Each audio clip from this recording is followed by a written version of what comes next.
Agreement agenda items 5 and 6 are recorded by Hansard. Agreed. Agreed. Apologies. Further draft minutes, pages 5 to 8. Members content their enacted record. Yep. Agreed. Refer members summary table requests, pages 10 to 12 of your plaques for noting. Moving on to the research brief, can I refer members to pages 14 to 47 of your plaques, which contain both research papers. Can I welcome them to the meeting, Michael Scholes.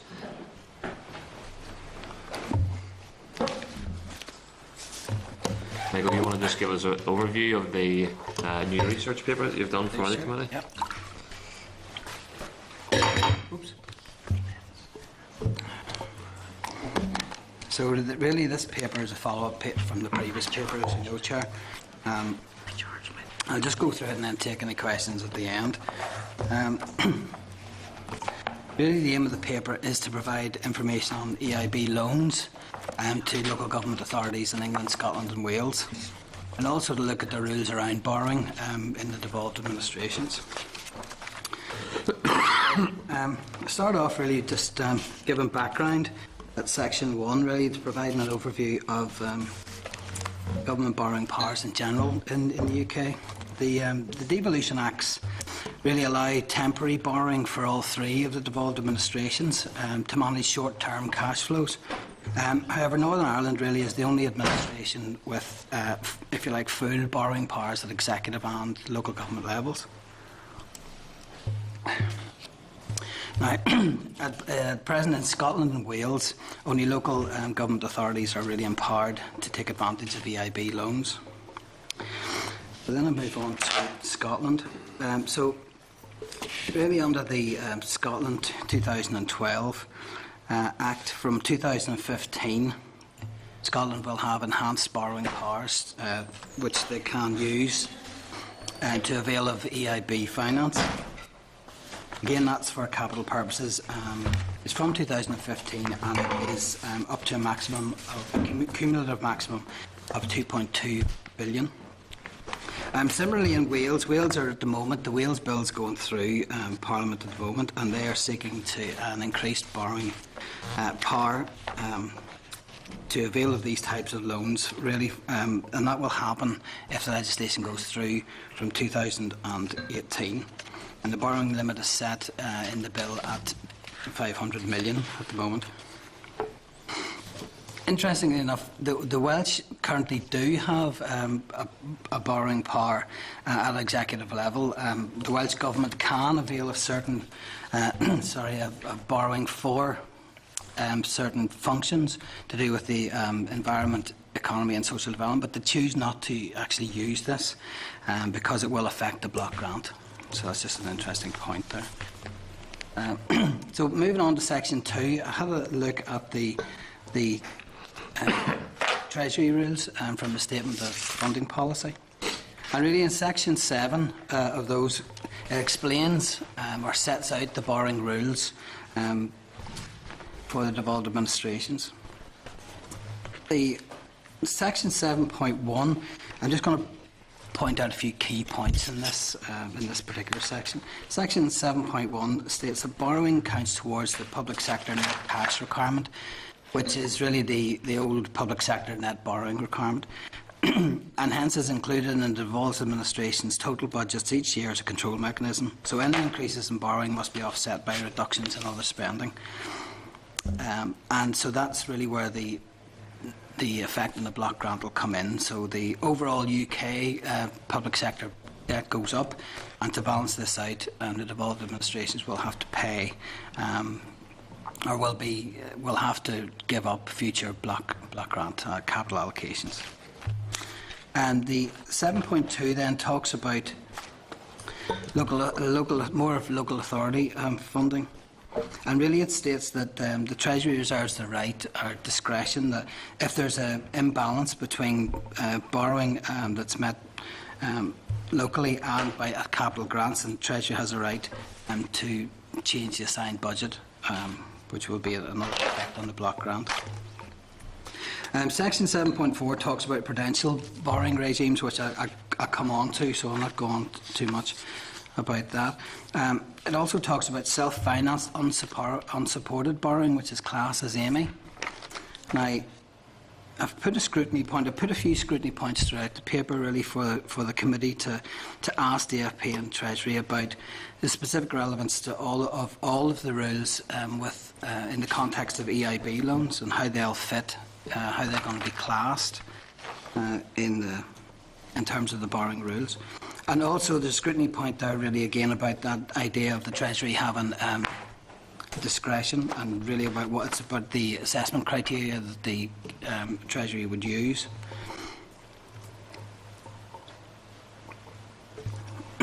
So then, and moving on to Section 3. Section 3 really looks at local government borrowing in GB, looks at the, the legislative framework for it.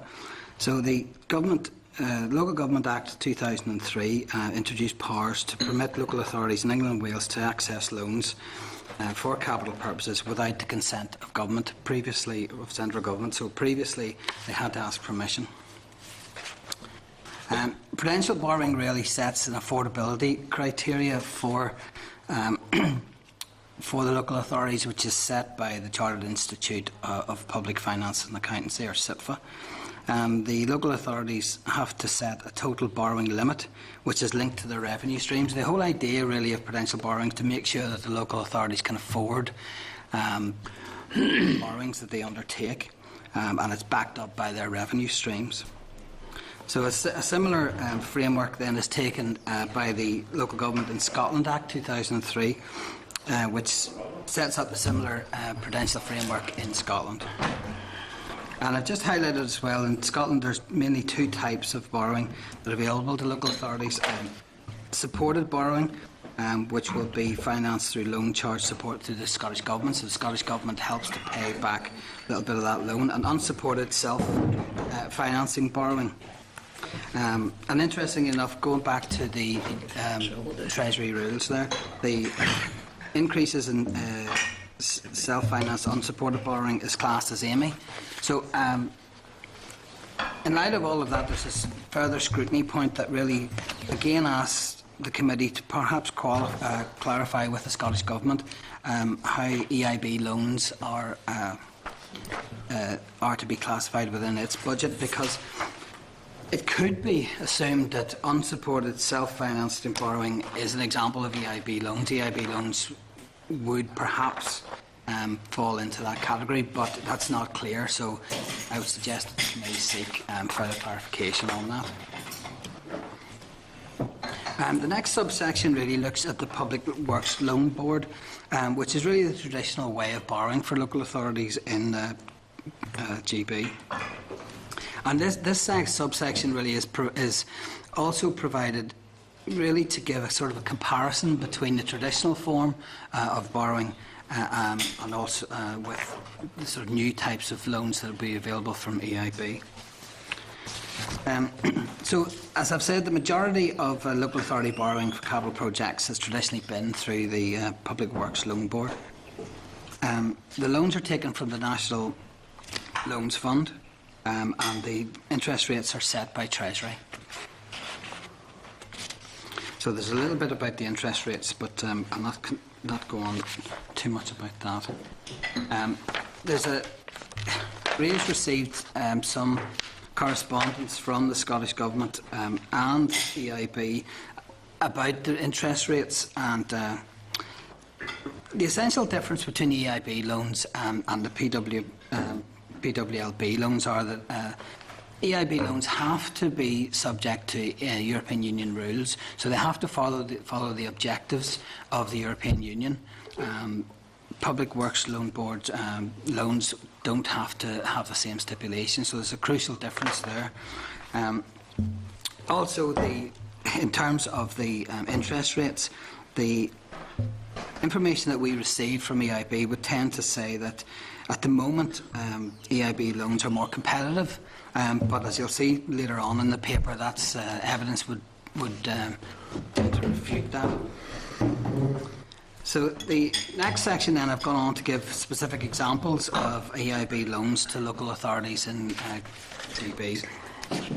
I'll not dwell too much on this because in the previous paper I discussed the types of EIB loan at length, so I'll not go into each individual section. But suffice to say that, as you can see, the English local authorities tend to be using the EIB quite a lot more. Certainly than Wales and Scotland. The examples are really taken from the last 5 to 10 years, and in Wales and Scotland, really, research has shown that there's only really been one each in Wales and one in Scotland, significant use of the loans. The larger English authorities possibly may use EIB loans a little bit more, because if we remember from the first paper that I did, project size is a consideration for EIB loans. Typically, the total investment has to go to 100 million, so therefore the larger English authorities could possibly make better use of it than the smaller Scottish and Welsh and Northern Ireland ones at the moment. Okay, so section 5 really concentrates on Northern Ireland. And the first section looks at Northern Ireland executive borrowing.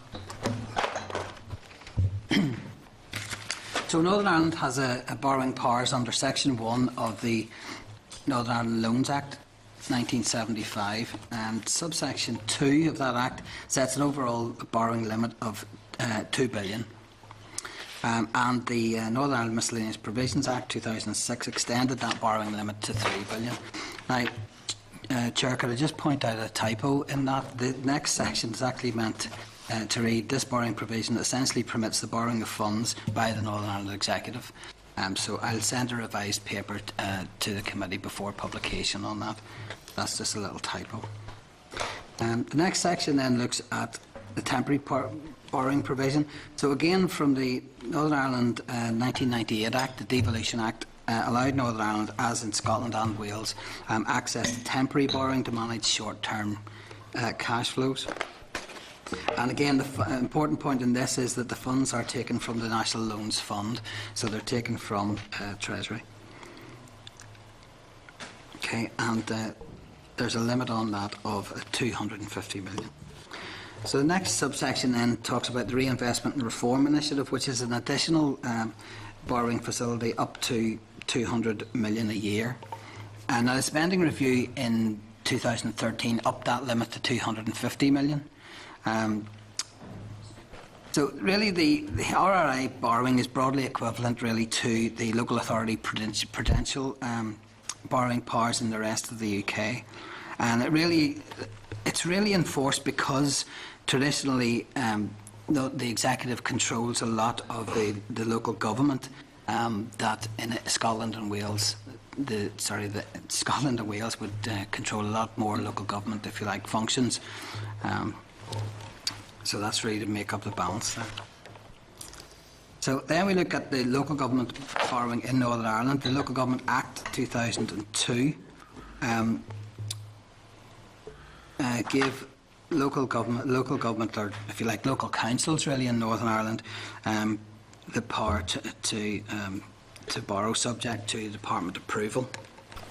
Now, in 2011, the Local Government Finance Act really removed that restriction of approval by the Department, and also set up a prudential borrowing framework in line with Wales and Scotland.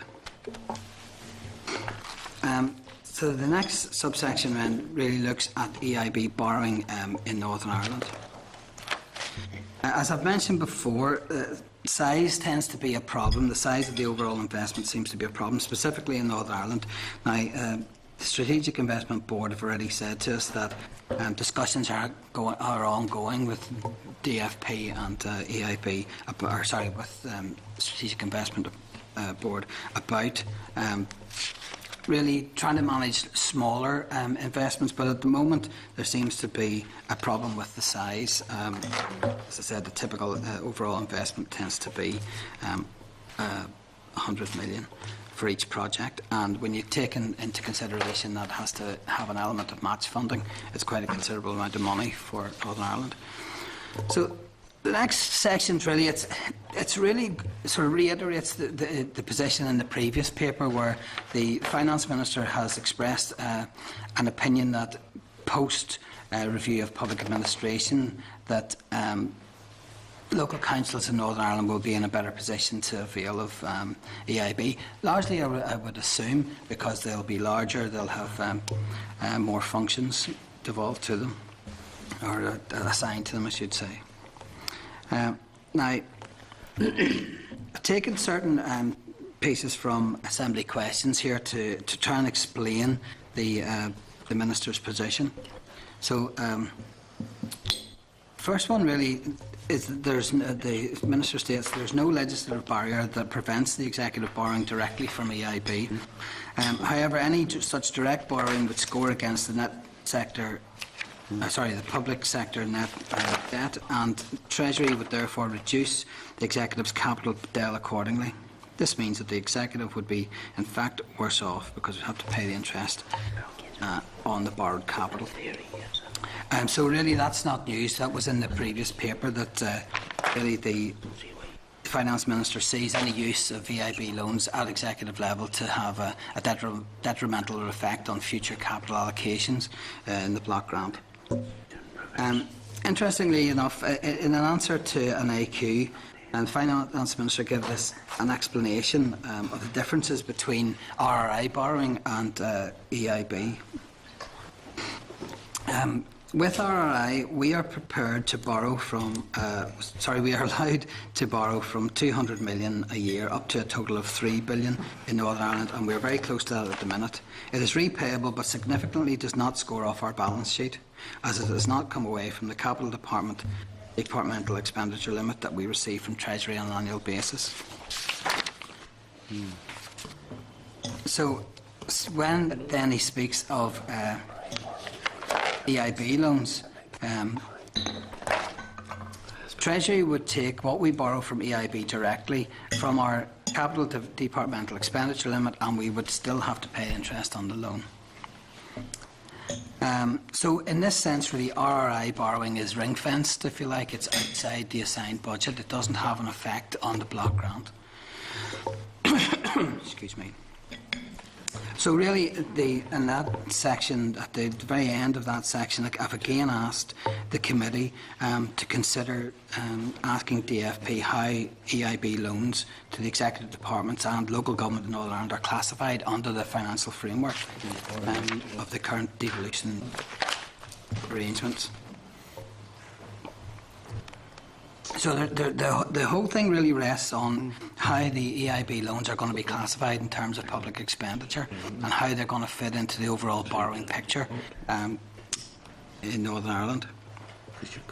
So really, just to sort of sum up my conclusion, my concluding remarks, that there is a lack of clarity about the classification of these EIB loans in UK public expenditure, and the reasons why the use of EIB loans to executive departments would lead to a reduction in capital expenditure allocations. It's not specifically clear whether or not the Finance Minister said that because overall UK public borrowing goes up, so our capital allocation in the future must be spent to address that balance, to bring that down. Or whether or not the borrowing of EIB loans will be classed as capital expenditure itself and therefore be taken off the capital deal because of that. So it's not the committee really should seek clarity on that specific issue. Also, I've talked about the structure of local government in each of the jurisdictions. It's very, very different. Education in England and Scotland is under the remit of local authorities, so therefore they'll have bigger budgets. That's probably why we tend to see the EIB loans being used, and certainly in England a lot more. Now, really, just a very final last point, Chair. In an answer to an Assembly question recently in June 2014, the Finance Minister has announced a draft borrowing strategy for Northern Ireland. So hopefully that will shed more light on the borrowing position in terms of EIB loans. I would encourage the committee to seek information on that future borrowing strategy. So, that's all I have. Thank you, Michael.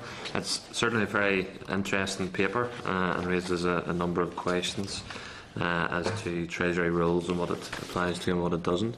It was interesting the point you made, Michael, about the full and local borrowing powers and the comparisons between here and Wales and Scotland. Is there any reason why we have, obviously there was a legislation in 1975 and 2006 respectively. Was there any political reason for that at the time, or? Well, sure, I couldn't comment on that. In 2006, was there parallel legislation for Scotland and Wales in regard to borrowing? In terms of the borrowing powers, I'm just trying to find the reference to it. Let me see now. NI Miscellaneous Provisions Act 2006 extended the borrowing limit to 3,000 million or 3 billion.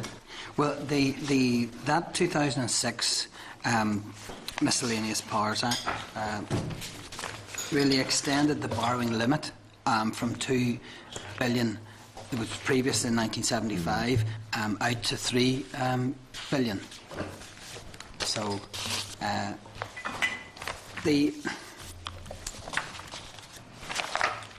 that's in answer to your question.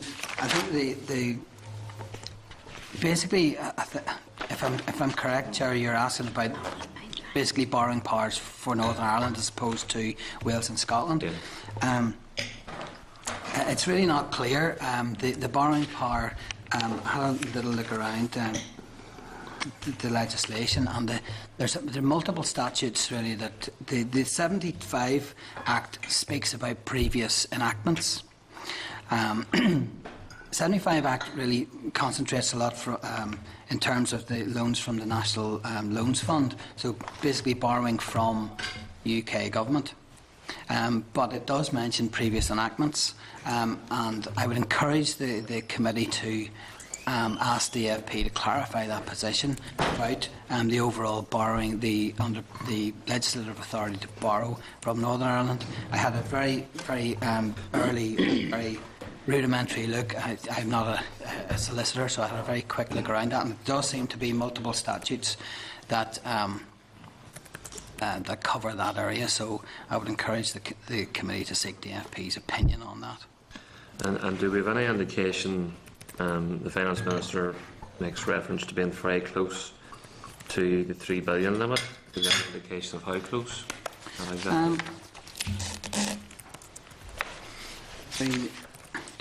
Again, the 3 billion really refers to the RRI borrowing. Really, that tends to be the only borrowing that the executive is currently using.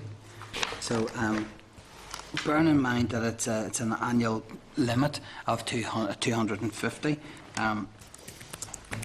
I'd need to come back to you on that, Chair, to be that exact figure, to be honest with you. Mitchell? I suppose we could tell us the nearest million or two. Yeah. Big sums of money. I think all of this is very, very good area. I mean, it's a very comprehensive report, and it will take some reflection, really, to get your head around the particular issues. I'm really interested to see, what opportunities there exist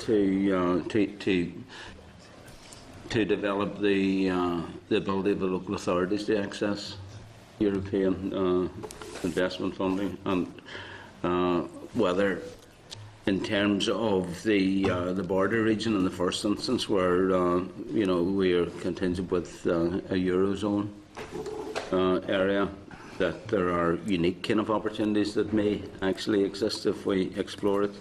I think you've set out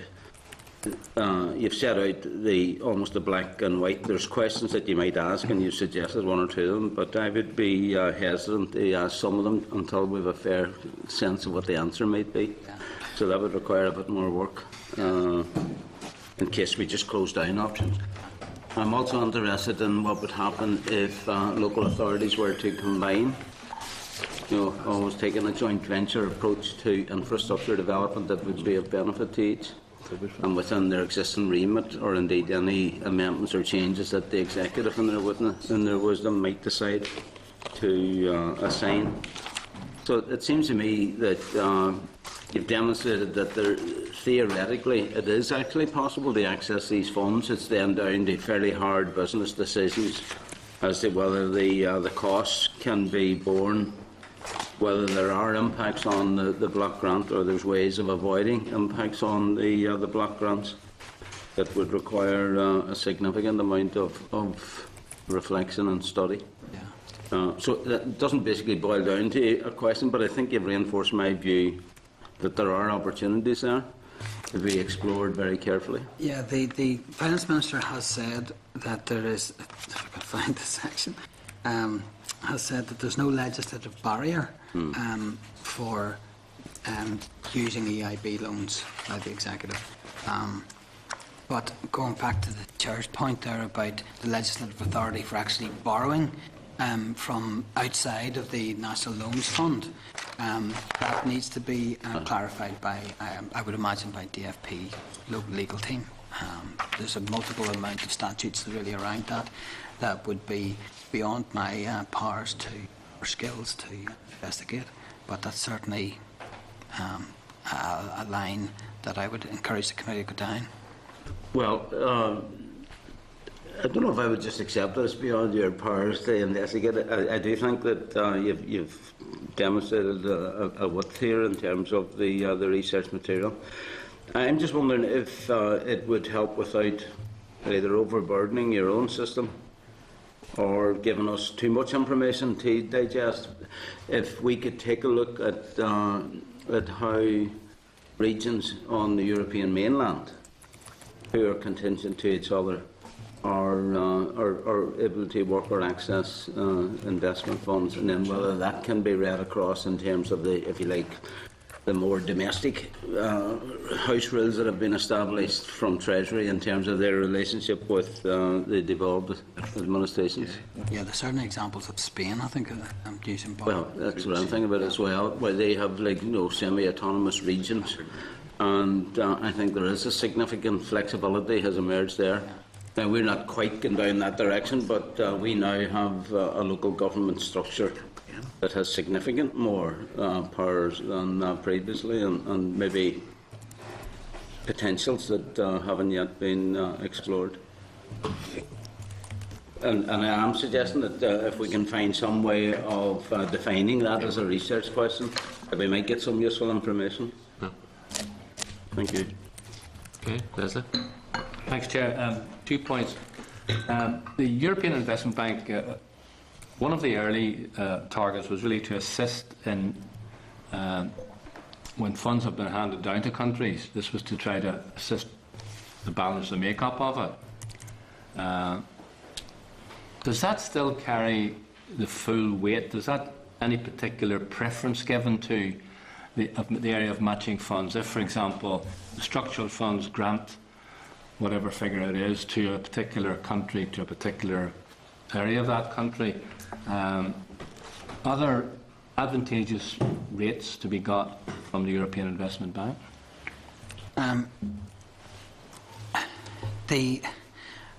Well, the first thing is that the specific projects have to have a size that would, in terms of overall investment, and they have to follow the overall aims and objectives of the European Union.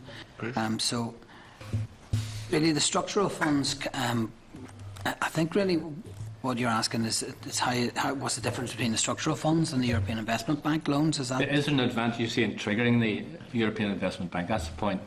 To complement. Well, it doesn't have any impact on the structural funds, and certainly in Northern Ireland, the structural funds are sent to Westminster and then divided out. So it doesn't have any impact in Northern Ireland in that way. There's no trade-off, if you like.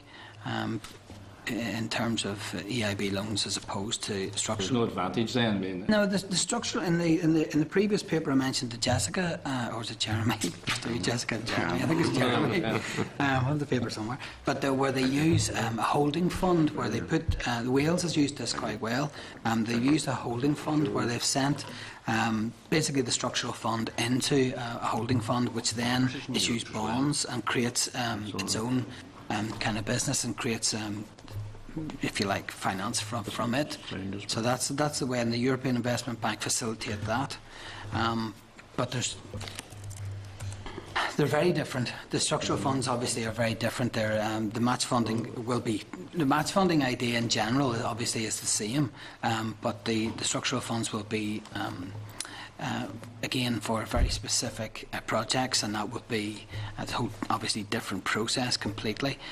Where European Investment Bank would tend to be loans basically for capital projects, for infrastructure projects. Another point is to see that the makeup of the European Investment Bank, that the UK has 16%, Yeah. contributes 16% of the money, and yet would only have one director, is that right?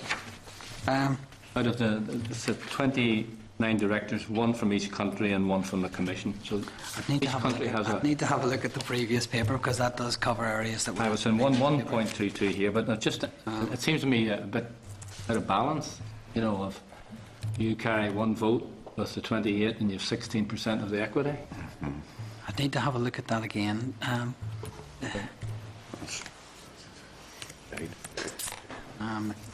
Thanks, Chair. Okay, members. Michael, thanks very much for that. Yeah, very good. A lot of food for thought in there. Members, can I seek agreement to forward the follow-up research paper to DFP for response, and also to schedule a DFP briefing to examine the queries raised as part of the committee's scrutiny of strategic finance issues? Agreed. Yes. Moving on to the next session, draft legal complaints regulations bill. Outcome of consultation, pre-introductory briefing from DFP. Can refer members to documents pages 50 to 218 of your packs. Can I also just advise members that DFP have requested that at this stage the stakeholder responses within the pack are treated in confidence, and just to bear that in mind during the session. Okay, can I welcome the witnesses to the table? Mr. Osmond Pollen, Head of Legal Services, and Mr. Michael Foster, Legal Advisor with the Department. Both very welcome back to the committee again. Ozzy, do you want to perhaps give us a brief overview of where we're at in terms of this? Certainly, thank you, Mr. Chairman. Committee members have received a fairly detailed analysis paper relating to the draft bill. I propose in my opening remarks to summarise the consultation outcome, and then we shall be happy to take questions. This is our third appearance in front of you in relation to the bill. At our previous visits, we've outlined some of the general policy points to you, both before the consultation process began and then during the consultation period itself. You've also heard from the Bar Council and the Law Society during the consultation, and subsequently from the lay observer Alistair McLaughlin. The written consultation effectively ended at the end of February. Since then, we have held a number of follow-up meetings with key stakeholders, including the Bar, the Law Society and the Office of Fair Trading. We've also examined the responses received in some detail. As this was a consultation on a draft bill, which enabled consultees to comment on not just the general policy aims but also specific clauses, it is probably not surprising that the analysis paper you've received goes into some depth. The Department received 15 substantive responses. These were fairly evenly split in terms of their sources between stakeholders coming from the legal perspective and those coming from the consumer perspective. There was a varying level of detail given in their responses, but most of those who did respond took the time to consider each of the specific consultation issues that were identified in the consultation paper. Looking at the responses generally, there was an acceptance from virtually all of those who responded that the model for reform outlined in the draft bill was the correct one. Consultees broadly accepted the proposals and thinking of the Legal Services Review Group chaired by Sir George Bain and endorsed its findings. There was broad agreement from both those with a legal interest and those with a consumer interest that the draft bill was the right approach in going forward. The analysis paper highlights this, and the Minister at this stage has confirmed that he is minded to proceed with this model. That said, the consultation did throw up some specific points relating to the detail contained in the bill. Most consultees provided constructive comments in terms of the various aspects of the bill, which can be broadly divided into two main areas: the creation of the post, the Legal Services Oversight Commissioner, and the reform of the complaints handling processes by the relevant professional bodies. I will deal briefly with these in turn. Consultees accepted in the main that the creation of a Legal Services Oversight Commissioner was proportionate and appropriate. Several responses noted that this jurisdiction has not encountered the same issues as others in relation to the regulation of the legal profession, and that the costly structures proposed and in some cases enacted in other areas were not required here. That was very much in keeping with the views expressed by the Legal Services Review Group when it issued its report 7 years ago. In terms of the powers and responsibilities of the Legal Services Oversight Commissioner, again there was a general agreement that these were measured and would provide strong oversight for the legal profession in its handling of complaints and in other areas of regulation. The legal professions did have a number of specific points on which they wanted consideration to be given, and the analysis paper sets those out in some detail. I do not propose at this stage to go through each of those individually, but we are happy to take any questions in due course. Similarly, consultees believed it was correct and proper that the Office of the Legal Services Oversight Commissioner should be funded by the professional bodies themselves through a levy as recommended by the Review Group. The legal professions accepted this general principle, though did request that they had an enhanced role in relation to how this would work in practice. The Department has considered their views, and again the analysis paper provides more commentary on those points. In relation to the other major limb of the bill, which sees the professional bodies having the responsibility to set up and maintain complaints committees with lay chairs and lay majorities, there was again a reasonable amount of consensus that this represented proportionate reform in this jurisdiction. While the Bar and the Association of Personal Injury Lawyers questioned whether these bodies should be chaired by a layperson, and questions were raised as the need for laypersons never to have been lawyers, there was agreement that the model proposed by Bain and his group was the right one. There was a considerable amount of material relating to this area, with a lot of discussion around specific clauses. These are all set out in the paper, and again I do not propose to cover those at this stage, but we're happy to take any specific questions members may have. In summary, the Department has considered all of the points raised by consultees during this process, and the paper outlines our proposed response. You will note in the paper that we feel some of these points may require further consideration with Legislative Council, with a view to possible amendments to the draft bill, whereas on other points the Department does not feel minded to change. We would be happy to hear the views of the committee, and our plan is to finalise the analysis paper shortly and to publish it on the departmental website. We also plan to go back to Legislative Council with additional instructions to make modest changes to the draft bill before we go back to the Executive to seek approval to introduce the bill in the Assembly. Our hope is that the bill will be introduced in the autumn. Mr. Chairman, that concludes our opening remarks. I have tried to be brief rather than go into a lot of detail, but we're happy now to answer any questions you members may have. Thank you. It's interesting the amount of consensus within the consultation as outlined. I'm not used to such consensus in the Assembly, but just to ask a couple of questions. I mean, the Department clearly isn't going to go down the line of a fully independent complaints handling body, as is the case elsewhere. And there was an acknowledgement that complaints dealt with in-house by solicitors and barristers may not be recorded in the previous session we had. Is there any benefit, or do you see any benefit in the new LSOC being in a position to collate comprehensive data on all complaints that are made?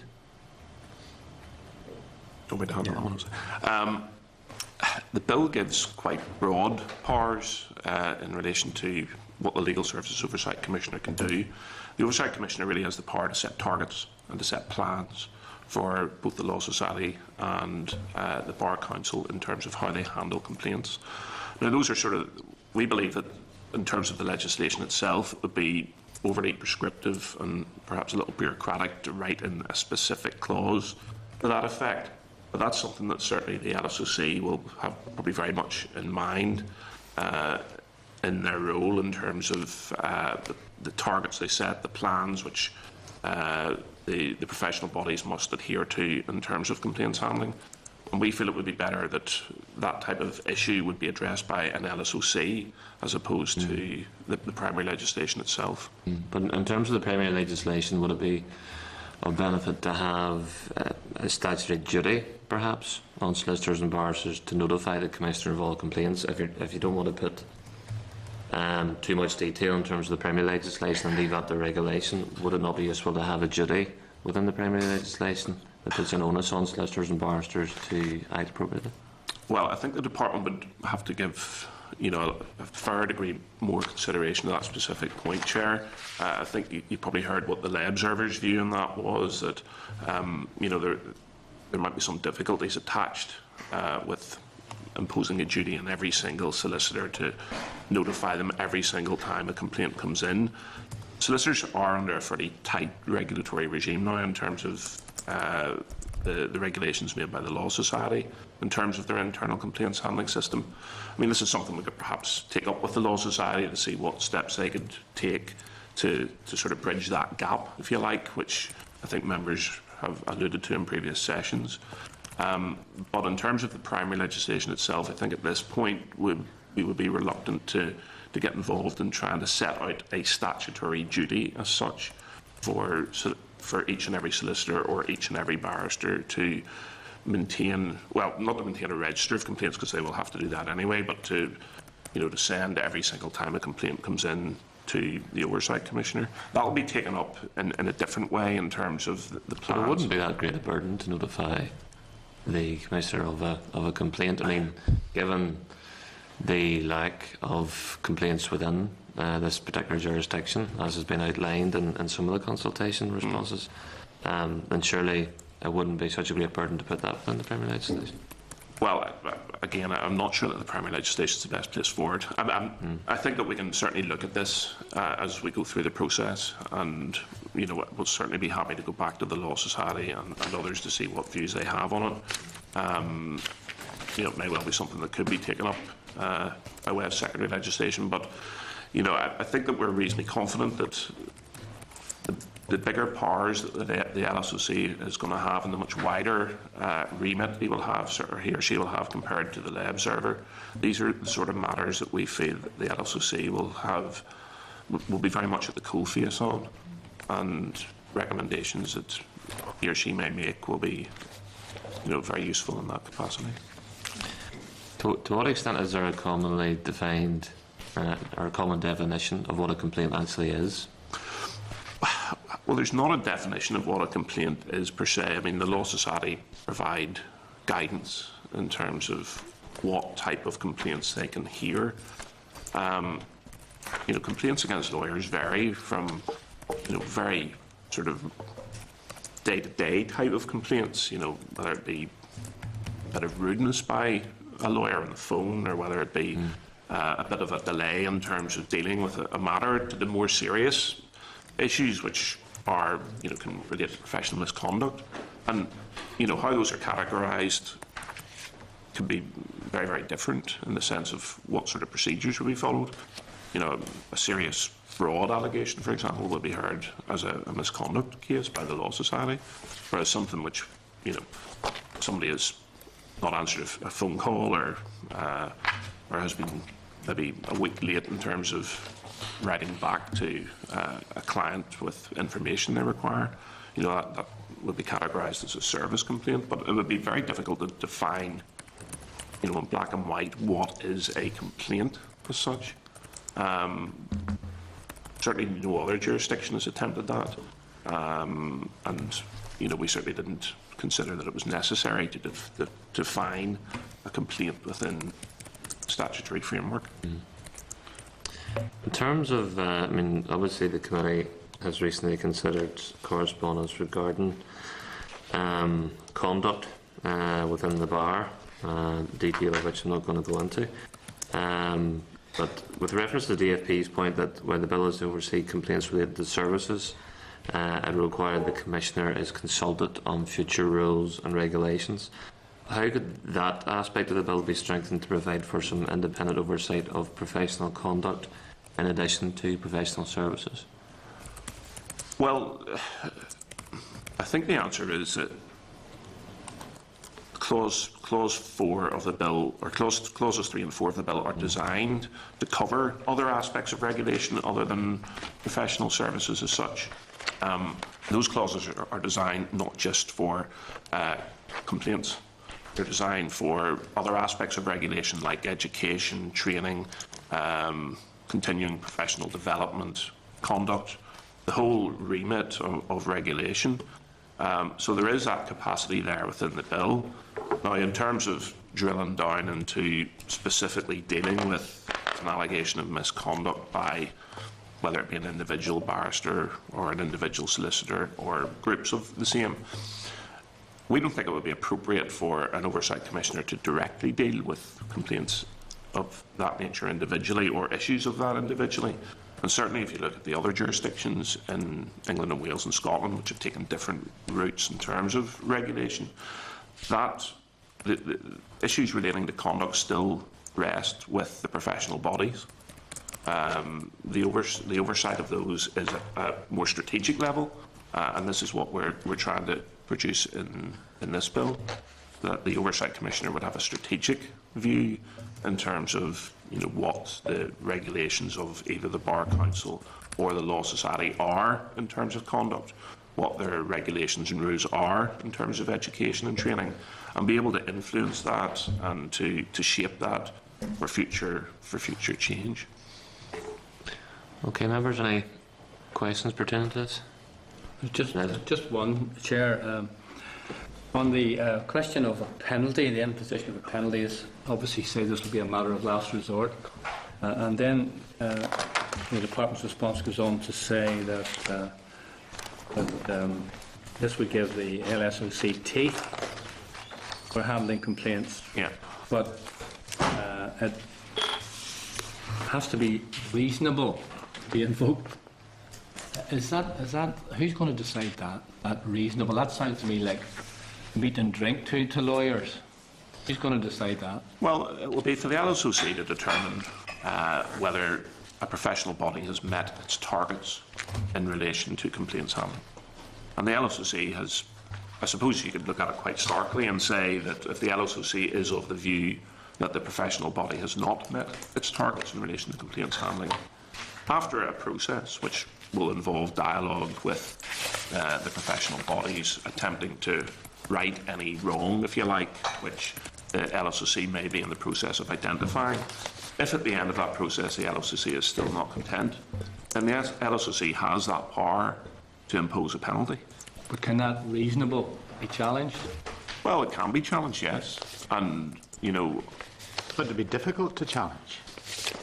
In other words, you're saying, can the professional body challenge the decision of the Legal Service Yes, because they consider it to be unreasonable. Well, yeah, but the Legal Service Oversight Commissioner is unlikely to come to an unreasonable conclusion. And is that a faith you're expressing there, is it, or a hope? It's more than a faith or a hope. It's what I would expect to happen. I think it's also borne by the experience in other jurisdictions. The model we're looking at has been used in England and Wales, where a Legal Services Oversight Commissioner had a power to impose a penalty. And certainly we're not aware that that was subject to any great degree of challenge during that process. And we also have a hope / expectation that the penalty will rarely, if ever, be invoked. The aim of this ultimately is to improve how the professional bodies deal with complaints. And if they deal with complaints in the manner in which we hope they will, and we expect that they will, and certainly all the signs are positive that they will, then this penalty should never have to be invoked. What about to give someone a power that has to be exercised reasonably, gives them a very wide discretion. It does. So it's not as, I mean, it depends what point of view you're coming from, but if you're coming from the view of the professional bodies, would they be able to challenge it? They would, but their chances of success, I think, would be slight. What about the scale of the penalties, anything? The actual scale of the penalty or the scope of the penalty? Well, the scale of the penalty will be set by secondary legislation, and that will be a matter for further consultation once this bill is well down What the does it road. look like in England and Wales, the example you quoted? Well, I think we're not going to be really comparing like with like here, because in England and Wales it was based, as this bill is at the moment, in terms of the size of the profession in England and Wales, and the scale of the profession in England and Wales is much, much bigger than here. My understanding, and I would need to come back to you with actual confirmation of this, but my understanding when this scheme was enforced in England and Wales, the maximum penalty was somewhere in the region of £1 million. Oh. But certainly, you know, that was with a much bigger scale of profession. Certainly focus of mind that, wouldn't it? Well, you know, we're certainly not looking at figures at that level, because our profession is much, much smaller. You'd divide by 40 of just on population basis, wouldn't you, or something like that? Yeah, we could argue, you know, whether that is a logical way to deal with it, because the problem's the same in each particular individual case, irrespective of the Yes, size. but the capacity of the body to meet the penalty, you know, if you impose a penalty on a professional body that it can't meet, then what happens? It becomes insolvent.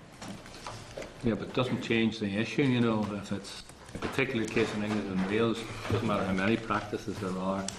Similar case here would just be as telling to the people involved. This isn't about an individual case. This is about the complaints process. Oh yeah, well, I'm thinking about the actual penalty, you know, how that would affect. Yeah. Oh, right, okay. But, you know, there's a different debate there in terms of compensation, for example, for individual complainants. Okay, thank you, that's helpful. Okay, Mitchell? Yep, thank you very much. I just have a particular point. One of your respondents queried whether the Bain report itself is sufficiently up to date on the basis that statistics available from the independent bodies in England and Wales, and a comparison of the number of complaints that were upheld, that's a set of stats that wasn't available to Bain. And the statistics would seem to indicate that complaints by the independent bodies are higher than the self-regulatory approach. I would have thought that was a germane point, and it seems to have been dismissed on the basis of proportionality and cost. Well, I think there's a couple of points I would make on that. Firstly, the statistics which were provided in that particular response weren't quite right. Certainly the Lay Observer's most recent report highlights the number of complaints which are upheld or which are successfully sorted out, whether it be settled or an amicable agreement or whatever. And in terms of actually upheld itself, once you add on the numbers of cases that have been satisfactorily resolved by both parties, then the figures are much closer. They're certainly not as stark as they are. Well, at an earlier session, you might recall that I had some concerns about what I thought was an uneven playing field between a complainant, a member of the public, going up against a professional law officer and trying to prosecute, or not prosecute, but trying to resolve a complaint in an internal or what's described as an informal process. A very uneven playing field. But and it might distort the outcomes. These statistics aren't the informal playing field, and the point you made at your last meeting, I think, is slightly different from this one. You're right, I think, in terms of, you know, the number of cases which are settled before they get into the formal procedure. That might be an issue, but the statistics which I'm referring to relate to when it is in the formal procedure, when the complaints committee actually have the complaint in front of them. Now, this is a complaints committee which at the moment has lay people on it, but not a lay majority, which we're aiming for. And those figures which I've just referred to relate to when the complaint gets into the formal system, as opposed to, you know, I go to you as my solicitor, you say, well, look, you know, I want to get this case settled. Okay, accept that, because it's helpful just to kind of disaggregate the different forms of redress that are actually available. But does that mean that that those statistics as quoted by the respondent are just plain wrong, or are you disputing that he may have overstated the extent to which? No, they're right in the sense that he's comparing upheld complaints. Okay. But what I'm saying is that, yeah, you know... But is his basic point correct? His basic point is that the correct, independent bodies actually reflect a higher statistic of successful outcomes? I think that is right, yes, at this point in the debate. But I think that is a comparison between the system as is now, not the system that we propose. The system that we propose is different. Hello. You know, and I know that it is going to be kept with the professional bodies, but it's going to be kept with the professional bodies in a very, very different way. Yeah, and you're enhancing the lay input and... Well, enhancing, you know, would be a fairly light way to describe it, because at the moment one has to bear in mind that the lay representation on a complaints committee can be no more than 1/3, and in much cases it is normally less than that. So we're... Okay, well then could I just be reassured in terms of this question of proportionality and cost? Was that looked at in detail? And so could you give us an indication of just how disproportionate it would be and how expensive it would be to go the same way that other bodies have gone? Well, if we, for a fully independent complaints handling body, we don't have the advantages of economies of scale, which we do at the moment. At the moment, if the complaints is kept with the professional bodies, albeit, you know, completely changed in terms of the personnel involved, the processes involved, etc., etc. For a start, we have accommodation defined for an independent complaints handling body. We have staff defined to support an independent complaints handling body. We have the process of, from the department's perspective, to staff. But not the just staff. evidence from the lay assessor not indicate that that's an issue that had to be sorted. Pardon? So they're basically, is corralled, is boxed in, he doesn't have, I mean, he actually... The observer? Yeah. Yeah. No, so we're going to have to address those issues of accommodation and do it in a professional way, sure. yeah, but remember that we're overseeing this with a Legal Services Oversight Commissioner. Yeah, but my point is that that has cost implications if you're going to respond and do this in a more effective, you know, professional way than it's being dealt with at the an independent complaints handling body doesn't in other jurisdictions stand alone. It's not there just as a silo. It is backed up by, in England and Wales, there's the Legal Services Board as the oversight regulator.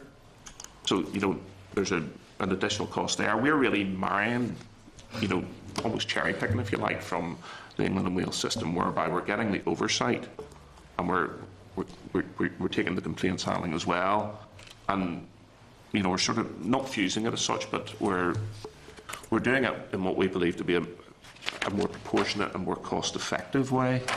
Okay, but if I were to ask for a direct comparator in terms of scale, size, requirement here, because we're a smaller region, of doing it the one way or the other, could we have that figure in pounds, shillings and pence to see just how disproportionate the cost actually would be? Well, that is tailored to the size of the market, if I could put it that way, but essentially incorporating the structure and the approach in other jurisdictions.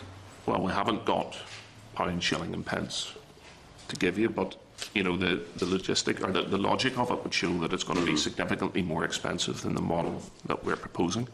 And you know, taking aside the cost, the reality is at the moment, and I accept fully the fact that under this new system proposed, there is likely to be an increase in the numbers, because we hope that being more open, more transparent, more accessible, and with redress mechanisms such as compensation, the number of complaints will more than likely rise.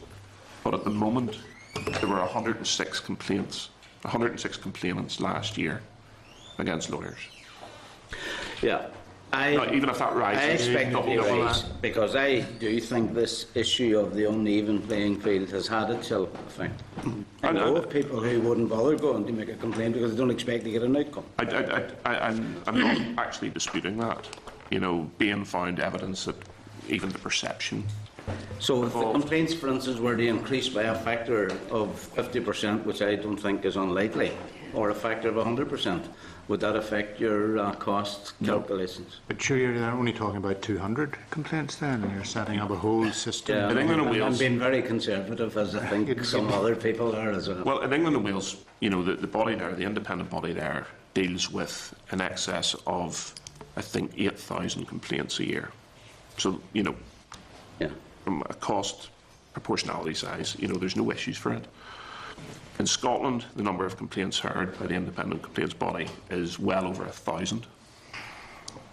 Okay, but you see, if we were talking about a business and our projection on complaints, and this is just to illustrate the point I'm making. So, we don't know whether there is going to be a significant uplift, but we expect there would. So, if we set 200 and then we modelled out the cost of doing it as per England and Wales against the cost of doing it as per your model, we could do that, couldn't we?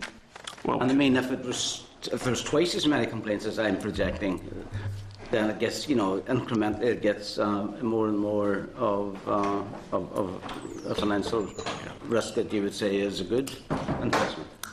Well, I mean, that's certainly one angle to come from it. I think we would have been expecting during the course of a year's work on the Bain report, a consultation on the Bain report after it was published, and this consultation for more organisations and more individuals to suggest that to us. But they haven't.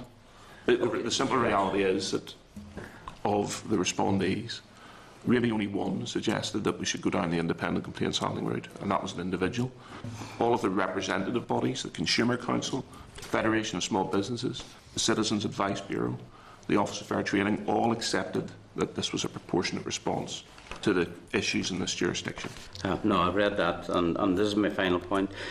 Is there any arrangement other than putting it on the face of the primary legislation for a review period? I mean, could that be done by regulation, or would that be... It would be unusual to have that in primary legislation, but... Well, I'm saying that, you're changing the landscape, because generally speaking, I do accept that, and I am actually prepared to go along with this. I think it could be supported.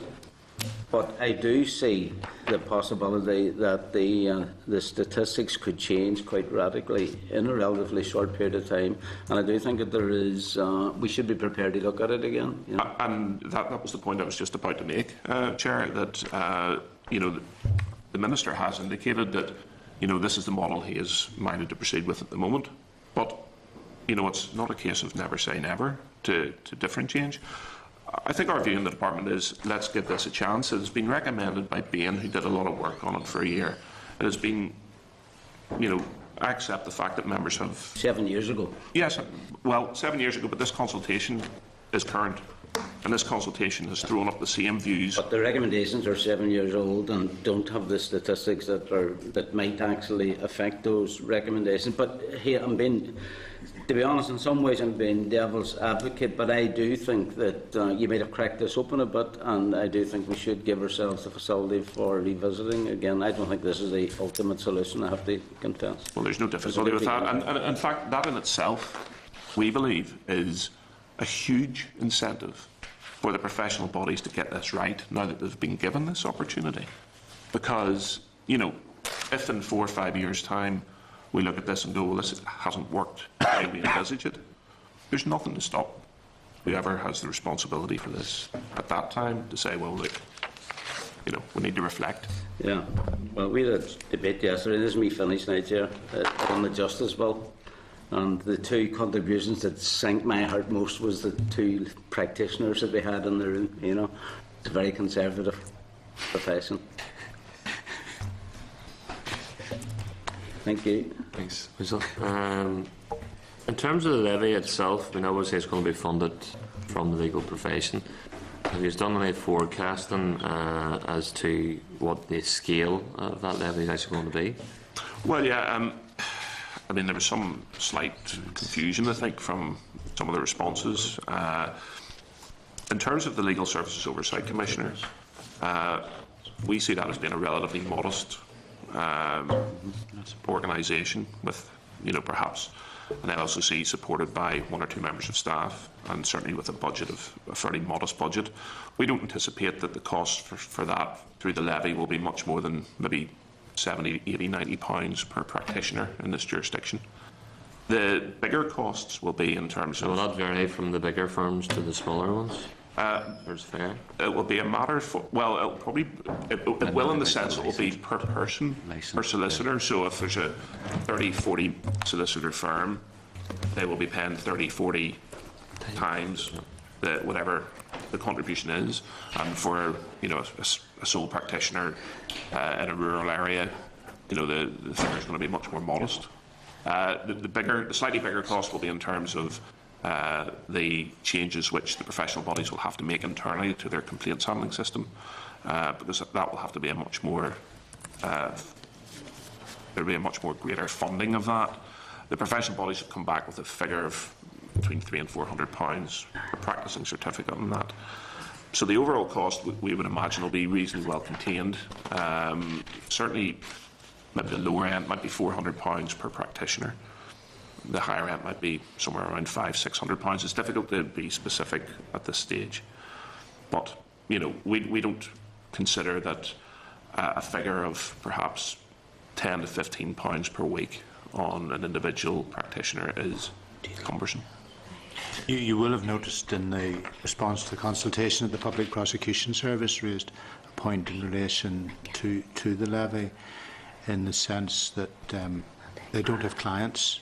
This is essentially about clients complaining about solicitors. They don't have clients, so why should they be contributing to this? So this is something we will examine as we go through. What's the up-to-date timetable in regard to the passage of the bill? Well, I think we're content to hear any final views the committee has in terms of the consultation. There are a number of points that we will have to go back to Legislative Council on, which we've identified and the Minister has agreed require change. Now, they're fairly modest. We don't anticipate it will be a huge amount of work involved in that. We hope to do that over the summer with a view to having the bill in its pre-introduction shape in the early part of the autumn, and then we'll need to go back to the Executive for approval to introduce. But with a fair wind, we will be hopeful of introducing the bill sometime in the autumn. No. Okay, and in terms of the responses we have before us, when will they be published? Well, now that we've had the opportunity to come in front of the committee, we would be aiming to publish those along with the analysis quite soon. Okay. Okay, members? All right. Thank you. Thank you very much. Moving on to the next section then, members. Small Business Rate Relief Scheme briefing from Beaumont Chamber of Commerce. Can I refer you to page 220 of your packs? And also there's a copy of the Department's consultation paper on the policy evaluation of the SPRR scheme, table papers for background information.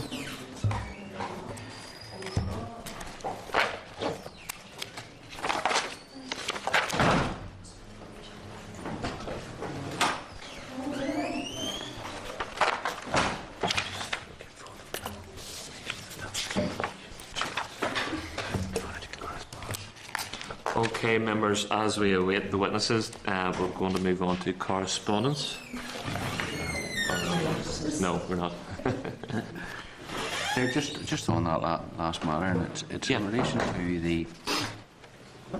the investigating panel will now have a waiting towards the lay person on it. There will be more independence sitting on it as opposed to professional lawyers, according to what they're saying. Does that mean common sense might prevail as opposed to what necessarily does happen at present? It's just an understanding of the law. Sometimes is common sense doesn't enter into it at all. Yeah. What did you say, logical then? Sometimes, not all of the time. Rarely. Okay. Okay, members, can I welcome to the meeting Nicholas O'Shield, Chief Executive of Oma Enterprise Centre, Patrick Bogues, proprietor of Bogues Jewellers, and Hilary England, the Business Development Manager from Tyrone Property Company. You're all very welcome to the Finance and Personnel Committee. Perhaps if we would start with an opening statement from yourselves, and then we'll open up to members for questions. Well, thank you very much, Chairman. Thank you very much for the opportunity just to talk over a few things with regard to the rates with you this morning. I suppose you would have got the context in that we haven't travelled all the way from Oma really to praise and laud the rating system. We think that there are things that can be done and should be done. I think now is the time to talk to this committee because, as you know, there is an extensive re-evaluation being undertaken by the agency, and the first results of that should be coming out towards the autumn. So I think the time is right, really, to look at this in a serious manner. I have with me Nicholas O'Shield, who is, as you know, is the Chief Executive of the local enterprise company and has extensive experience of property management in his job. And Hilary is a director of a property company in Oma, so through her daily work has also got broad experience of the property market in the Oma area and indeed wider. So I'm just going to say a few words just to give some context and background to where we're coming from, and then I'm going to ask both Nicholas and Hilary to come in after that, if that suits you, Chairman. Okay. The context really is in terms of what we're talking about is in terms of the financial crisis and what has happened since since May 2007, when there has been such a collapse in the economy and there has been such pressure on businesses, and this pressure is particularly felt by retailers, and particularly in the retail sector by small retailers. And in that context, we think that the rating system hasn't really adapted to that, and I'll come to that further down. Of course, there's been substantial pressure on individuals' disposable income, so therefore people aren't spending as much, and that's affected how town centres in Northern Ireland have performed. Retailers in every part of Northern Ireland have suffered. And finally, it's like a double whammy. We've had a really fundamental change in the way that business has been done with the advent of internet trading, and there's so much business being done on the internet. It's increasing at the rate of 20 to 25% a year, and that is absolutely new consideration and something that needs now to be taken into consideration. We are in an e-commerce world, and in a world where a system that was developed in Tudor times really needs to be updated. It's not. We don't think it's fit for purpose, the rating system, because of what has happened over the past 5 years. The rates were originally devised, as you know, Chairman, as a local property tax to fund local services. That's the original remit. There are things in favour of them because it's it's easy to collect. The agency reports they have 95–96% compliance. So from that point of view, for legislators and for people looking for revenue, to get in the £1 billion pounds a year is a pretty straightforward manner. Half of that comes from the rates that we're here to talk about this morning, the commercial rates, roughly £550 million a year. But the cons are also large and growing. First of all, in a recession, it's a regressive tax, and I mean a lot of the problems that we refer to are caused by the rates system not being able to respond to the collapse in the rental values of the properties quick enough. And this was pointed out by Michael Lyons in 2005 in a very prescient review of the system. Nobody listened to him at the time, and really it would have been better if people had, and that the system was able to respond, if you like, to the collapse in business, so that the rates would come down in the time of a recession, then come back up again whenever the economy recovered. The other thing is, rates are not connected in any way to an ability to pay.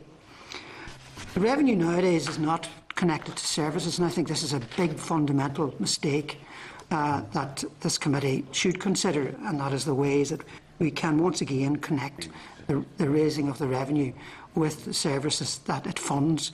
And I don't think anybody here is saying that the services should be discontinued or that we should give up collecting rates. We know we need some sort of local mechanism to fund services. So we need to explain to the people that are paying for it, ultimately our customers, that there is a connection. And the other thing is that if you think about it, rates are something that bears down on people that trade out of physical property in town centres, and those that trade in electronic media get a free ride here. Our platform is heavily taxed. The e-commerce platform isn't taxed at all. So for us, it's a system not fit for purpose in the e-commerce age. It needs a major overhaul. I would refer you to the Business Innovation and Skills Committee of Westminster, which in March 2014 called for a similar fundamental review of the rating system over in England. The British Retail Consortium similarly. Terry Leahy and Philip Green, one a former retailer with Tesco, the other the owner of Arcadia, has shops in every town in Northern Ireland, of course, in every town in the UK and in the south of Ireland. They've also said not fit for purpose, long past the date when it should be fundamentally reviewed.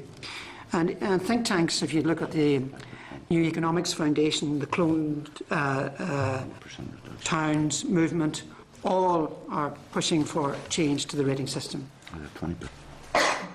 The other thing that I would put to you just before I pass it over to Nick is just that, rates are really, they're fundamentally a tax on enterprise, really, if you think about it. And given that the government, the executive priorities are and really keeping our town centres as a focus and each of the areas that they're in as a social focus, and the way that planning will be handled to protect town centres. Well, the rating system works in exactly the reverse, and that's why we have so many vacant properties in our town centres. I mean, I was shopping in Enniskillen, and both sides of that shop are vacant, and there is no sign of any hope of activity. And I know Hilary will want to say something about that. A challenge to the viability of our local town centres and how a change in the rating system could help improve it. Now, we know that through the Sammy Wilson initiative that the executive have taken some action. We've got the small business rates relief. It's funded by the large retailer levy. I mean, those are welcome, but they don't go half far enough. We want something that's going to be in place, that we know it's going to be in place for the foreseeable future, but we also want something that is going to support enterprise in town centres, to protect town centres, and we want a system that can roll with the mood in the economy so that people aren't asked to pay enormous rates. I mean, I know of a premises in Omagh where the rent, it's a small premises just off the main street, the rent is £60 a week, which is £3,200 a year. The rates are £5,500 a year. I mean, it's absolutely crazy, that such a thing could exist. So those are the things that we need to look at. If I can just at this stage bring in Nick just to talk in a little bit more detail about the issue. Thank you. Thanks, Patrick, and thanks, Chair and members, for inviting us to. My main occupation is working with small businesses within Omagh Enterprise Company, and just as a small example, there are about 60 businesses on site, and certainly up to about 2 or 3 years ago, when people were talking about starting up businesses and looking at the costs and going through the process with us, rates really wasn't an issue. It's a key part of the conversation we have now when people are starting up businesses. And I mean, one of the reasons that it's a key part of the conversation is that it's out of proportion as a business expense, and it has very much gone out of proportion in the last couple of years. Now, as well as the points that Patrick makes, kind of the practical points, if you like, and the view as to whether the system is fit for purpose, we want to, if you like, try and get across an idea to the Chair and to the committee today too, just, you know, within the context of we all live in a democracy, and thank goodness for it, but within that democracy, one of the things that the Executive and the committee does is raise taxes. But one of the things that is necessary in order to raise taxes is that they're based on a good, strong value system. And within that value system, if you're raising a tax, it should be proportionate, it should be affordable, and it should be fair. And if it doesn't, we feel if it doesn't fit, if you like, under those 3 headings, well then the system itself needs to be changed. It's not a case of reviewing it within the context of the system where, as Patrick says, you might charge some people less and some people more. So certainly in the last number of years, the proportionate element of the rates is out of kilter. It has become, and I'm sure you've heard from plenty of people other than us, it has become unaffordable for many businesses and for many property owners right across the board. And therefore it has now become, in a democracy, in relation to your committee, an unfair tax, if you like. So one of the things we would ask the committee to consider in its deliberations is, while the review is being carried out, we believe, or we understand that that review is being carried out, but it's in the context of a closed loop, if you like, from the point of view that the system still intends to collect the same amount of money. So if the figure is 550 million, as we see, the relief to some businesses and extra charges to other businesses, when you net it all out, it's still collected 550 million. And as we understand, any future reliefs and any review that's been done at the moment is still in the context of collecting 550 million.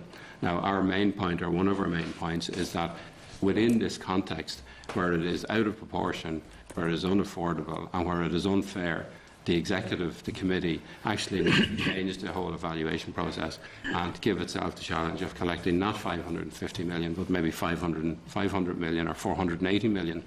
And that would address the proportionality, it would address the affordability, and it would address the fairness.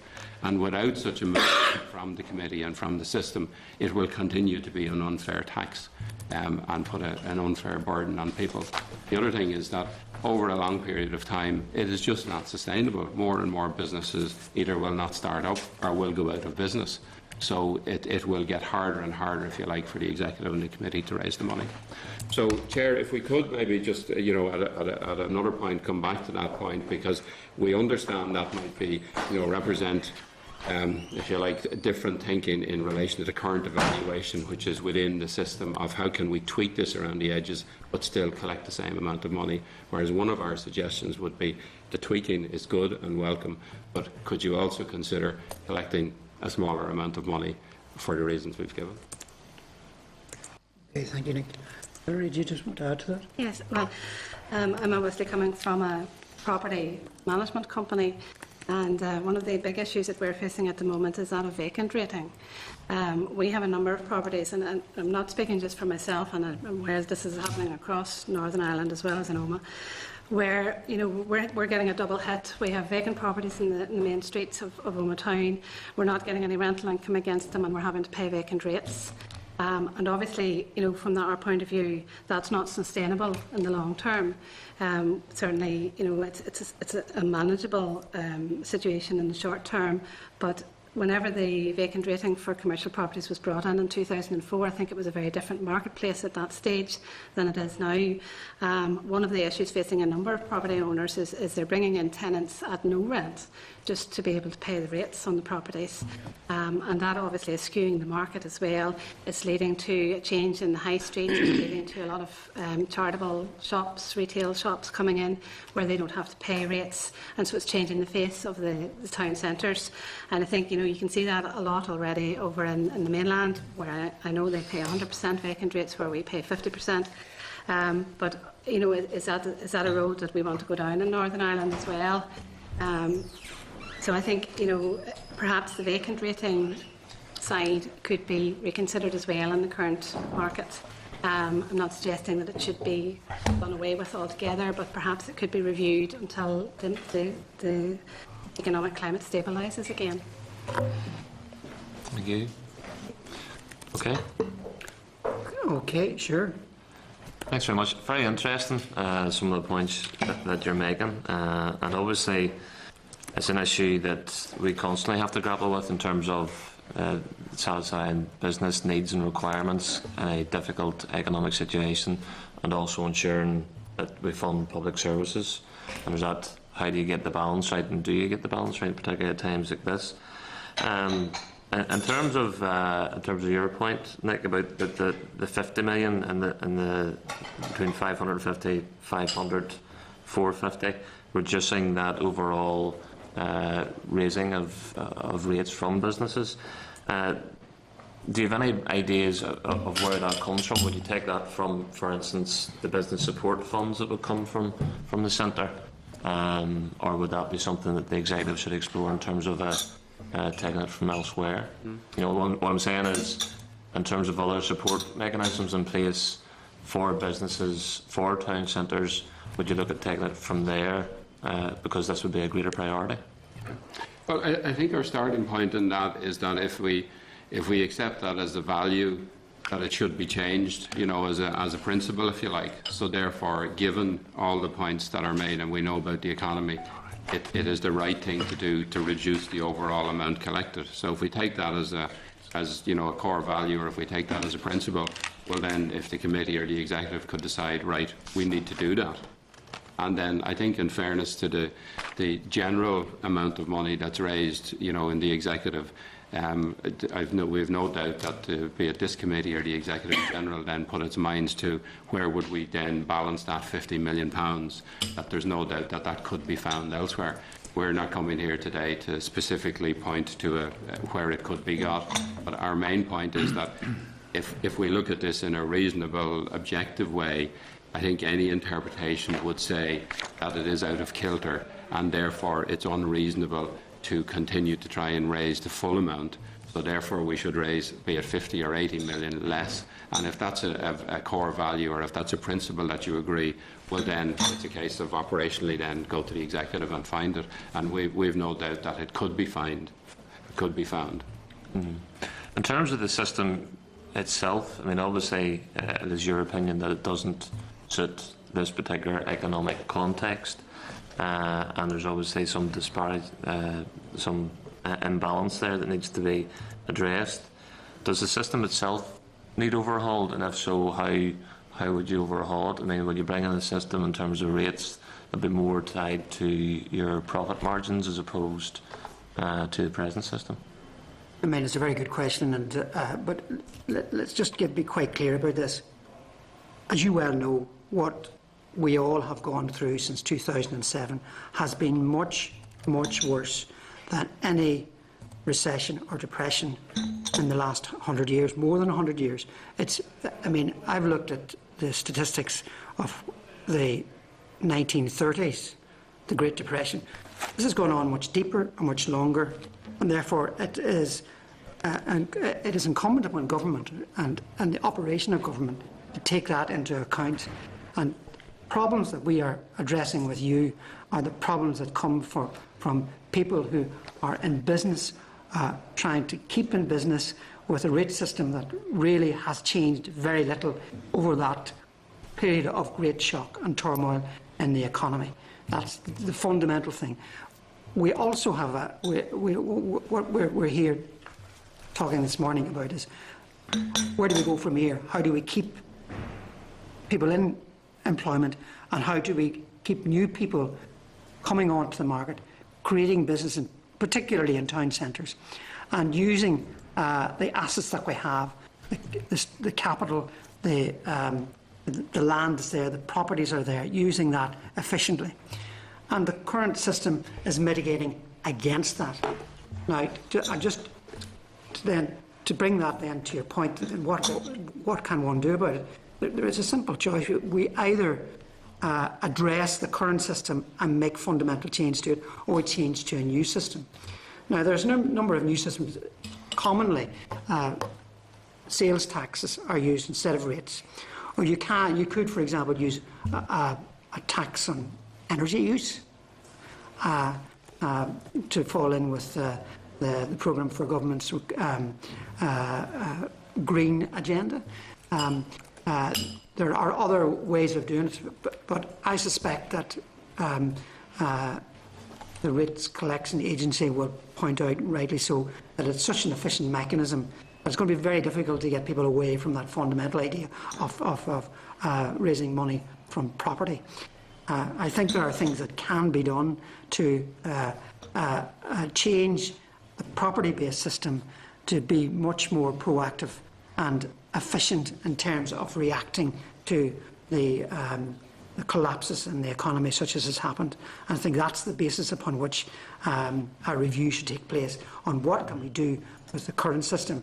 I mean, if you really want to go out on a limb, then have a look then at sales taxes, have a look at taxes on energy or other ideas that are well trailed in the literature. But if I could say, Chair, just on that, as Patrick says, I agree. But one of the key points we would like to leave with you today when we go out, because this is a big issue and a lot of points are made, is just the need, if you like, or the request to the committee to consider collecting, be it 50 or 80 million less from this pot, and particularly because it is out of proportion. As Patrick says, I mean, none of us have lived through anything economically the equivalent of what's happened in the last number of years. Salaries have gone down, jobs have been lost, businesses have been lost, homes have been lost, and rents have come down. So any metric you take across the way has been adjusted to accommodate for such an earthquake, if you like, in the economy. And if we look at this particular tax in the form of rates, it's the only one that hasn't been adjusted. So from any just line of logic going through it, it doesn't make sense. If you were to put all the lines on a graph, they would all be going down, and yet there's one here that sticks out like a sore thumb, which has just chugged along. Now, there's no reason that hasn't reduced other than a policy or political decision to reduce it. So the one thing, rather than there's in this review, there'll probably be lots of tweaking around the edges and things that will be looked at and considered and reviewed. But none of those change the system. And one of the things we really want to leave this committee with, that is it reasonable to go over the next number of years without reducing this? Because I think any objective person or any reasonable person coming in and looking at it from afar would immediately point out, look, there are 6 lines, 6 metrics that have all reduced over that period, and that's very interesting. There's one that hasn't. Can you explain that to me? And I don't think any of us could explain it on an objective basis other than, well, we just didn't reduce it. Can I ask as well what you see as the future of town centres being? I mean, it's something that there has been some debate around. You mentioned earlier the challenge of internet shopping. I mean, in terms of shops that are already based in town centres are facing the challenge of people's different lifestyles, new lifestyles. Are those shops and businesses diversifying? Are they looking to cash in on internet shopping in parallel to their on-street business? And looking at other things such as opening hours, etc. What is the town centre going to look like in 10 or 20 years, and how are you going to try and influence that? Well, first of all, let me talk about my own experience, and then I'd like then to say something a bit wider about other work that has been done on this. And the businesses of my own business, or the businesses I know in Omagh, have all geared up as best they can to embrace e-commerce. Most of them will now have Facebook sites, Twitters and websites. A proportion of them will also have e-commerce sites, which are full trading sites. I know of successful eBay retailers that have a specialism and also sell on eBay, because the special, if you like, it's they're coring down in one very, very precise product and selling it to a very wide market, rather than the alternative, which is your general store, which has a very small market but sells them loads of different things. So there are, I mean, I'm aware of a number of those in the Omagh area. So there is no doubt, helped by government initiatives, retraining and getting people aware of that. But you see, that doesn't negate the problem that there is, that we came to talk to you about this morning, that the taxation system, the rates taxation system, is out of kilter with everything else. Now, you're asking what shape our town centres going to be in 20 years' time, and particularly I think you're probably addressing how smaller town centres, not large conurbations. I mean, typical towns in Omagh, Enniskillen, Strabane, or Newry, and so forth. I think that the question is there going to be the same need for retail space? No, there is not. What other uses will be made of town centres? I think myself that there will be more housing in town centres, whereas the trend over the past generation has been to move people out of town centres. I think that will be arrested and reversed, and that you will see land use change back to housing. And I think that those are the two fundamental things that will happen over the next 25 years. And I think both of those are good news. Well, one is inevitable. If there's so much retail going to be done on the internet, of course there's not going to be so much space. And if places are going to lay vacant, they'll eventually fall down unless they get another use. And the nearest use I can see is housing. Okay, Michaela. Yeah, thank you, Chair. And you're very welcome to today's committee. I suppose I'm well aware of the issues that are affecting yourselves in Omagh and indeed my own town of Strabane. Many long-term family businesses, as you know, in Strabane and Omagh, some of them in existence for over 60 years, have now had to pull down their shutters. But it was just something, Hilary, I just wanted to focus on. I don't have a question as such, but just around the vacant rates, and obviously you are looking at reconsideration of that. I suppose one of the modifications to the scheme back in 2012 was the to exclude the over 1,250 ratepayers on the occupying multiple premises. And I think that was a major issue for some of the developers in my own hometown and indeed Omagh. Obviously around the time of the property boom, where there were individuals and developers buying quite a number of properties, and now all of those properties are sitting and people are paying the vacant rates. And obviously Strabane and Omagh, as you know, has been classed as the town that has the pound shops and the charity shops as a result of that.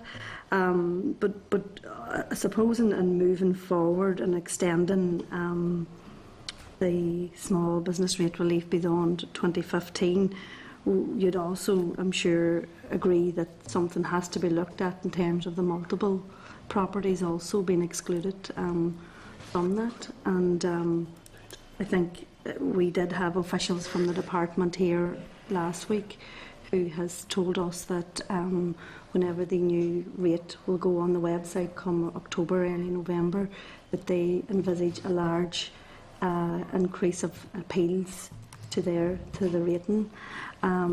Obviously not really being able to do anything to that or about that until it comes into being next April. So I suppose just in terms of as a chamber, and I know my own local chamber in Strabane, we meet regularly with them. How well is businesses preparing for that come the autumn time in terms of their rate probably increasing or most inevitably increasing? I mean, have they now been saying to you as a chamber, it looks like beyond Christmas we'll not be able to be opening our doors in the spring of 2015?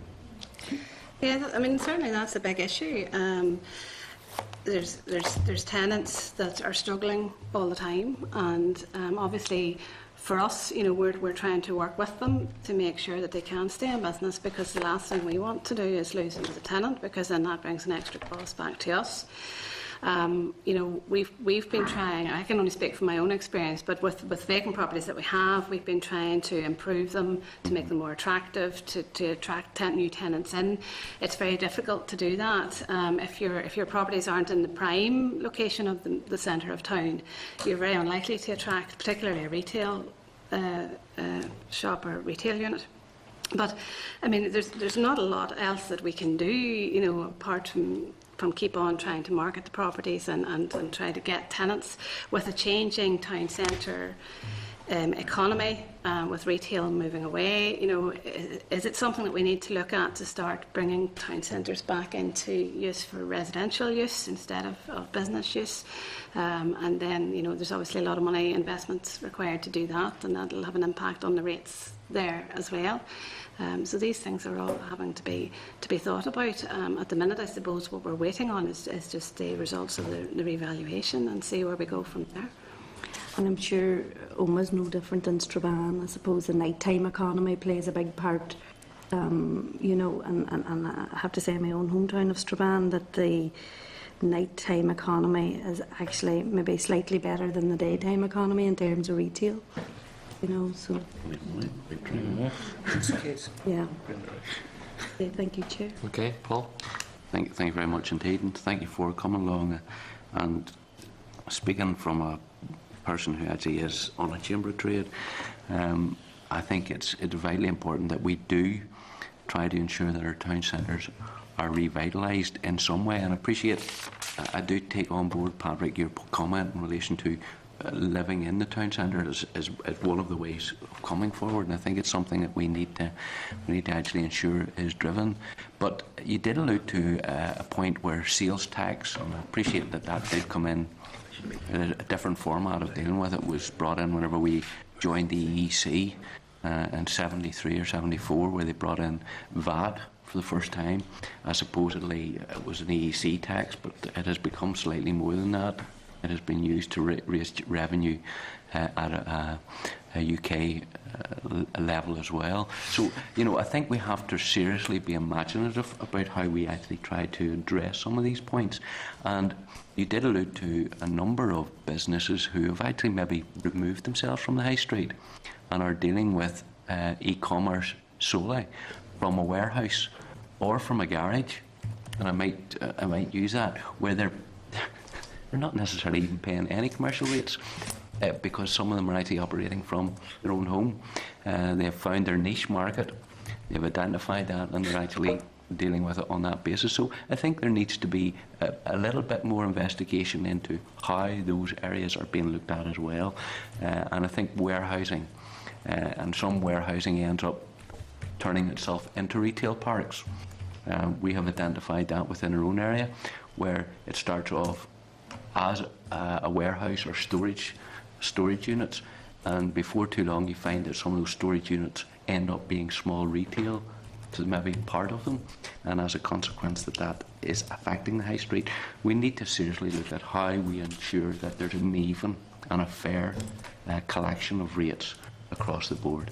And maybe I'm just thinking, because we're in the process of doing this at the present moment in time, is there merit in actually looking at town centres from the point of view that they get actually a break to ensure that there is encouragement for people to come in? Now, to take a hit in that, and I think it's something like bodies such as yourselves and those who are involved in town centre management and regeneration, and the Mary Portas report, which came out some time ago, which identified some areas that could be looked at imaginatively to bring back life and vitality back into our retail sector in the town centre. I'm wondering if you have had a collaborative view of all chambers throughout the province, because appreciate we're listening to yourselves here today, and it equates very strongly with what happens in the town that I live in. You know, that's exactly what's happened in the town centre. Shop have closed down after shop have closed down, but nobody has come up with an imaginative programme. We have £1.1 billion to raise from rates every year. We're strapped for money everywhere. We want to be sure, and if a business case came to me and somebody says by cutting our rates by 50 million or 500, from 550 to 500 million, we can actually bring back into the Northern Ireland economy £70 million of retail value, added value. A businessman will say that makes sense to me. That case has to be made, and unless you make those sorts of cases, you know, we continue to keep going down the line, and those cases need to be made. And unfortunately, we're not hearing all of that. We're hearing normally all the negatives. This is going bad, that's going bad, everything else. There are some really good success stories out there. There's some who are bucking the trend and working against it. And those are the people that I would like to be listening to as well, hearing those who actually have had the successes. But I think it's collaboration in relation to other town centre companies and chambers of trade, and ensuring that we have a united voice coming forward, making a business case. And that's what it is. It is a business case as to how it could stack up. Thank you. Chair, can I just respond to that, just to say, in Northern Ireland in terms, I mean, there's the Federation of Small Businesses, and there's the Northern Ireland Chamber of Commerce and Industry, and then there's the Northern Ireland Retailers. And really they are of all one view. I mean, the Federation of Small Businesses pointed that retailers pay 20% of the rates, whereas they only account for 5% of the GDP. So I mean, that's really what our gripe is, that it's so high, so out of kilter that something needs to be done. But I would like to just to welcome what you said, Paul, and to just add to it in terms of internet shopping. I mean, it's hard not to see the internet as one massive big tax avoidance scheme, because I mean, I'm a small retailer and I've been paying more corporation tax than Amazon has over the last number of years because they don't pay any. And the size of that operation, completely untaxed. Look, similar story with Facebook, Google, Microsoft.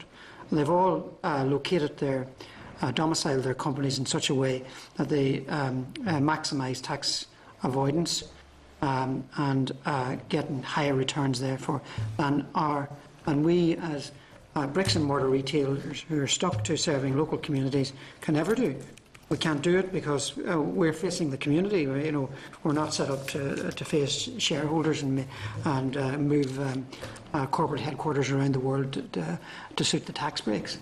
Now, I think there must be something that can be done to tax that platform. As I said earlier, the platform that we're on is taxed heavily. The platform, if you're on an e-commerce platform, isn't taxed at all. And quite often the sales that you make, you go on and buy your thing off Amazon. The transaction takes place, I think, in Luxembourg. And they say, so that there's you don't actually transact in the UK, so therefore they would say there's no tax coming out of that. Now, it's too big an issue and too complicated an issue for us all to get round here this morning and try to work out how that can be done. But that's what has to be done, because it's been forced upon us by the internet revolution.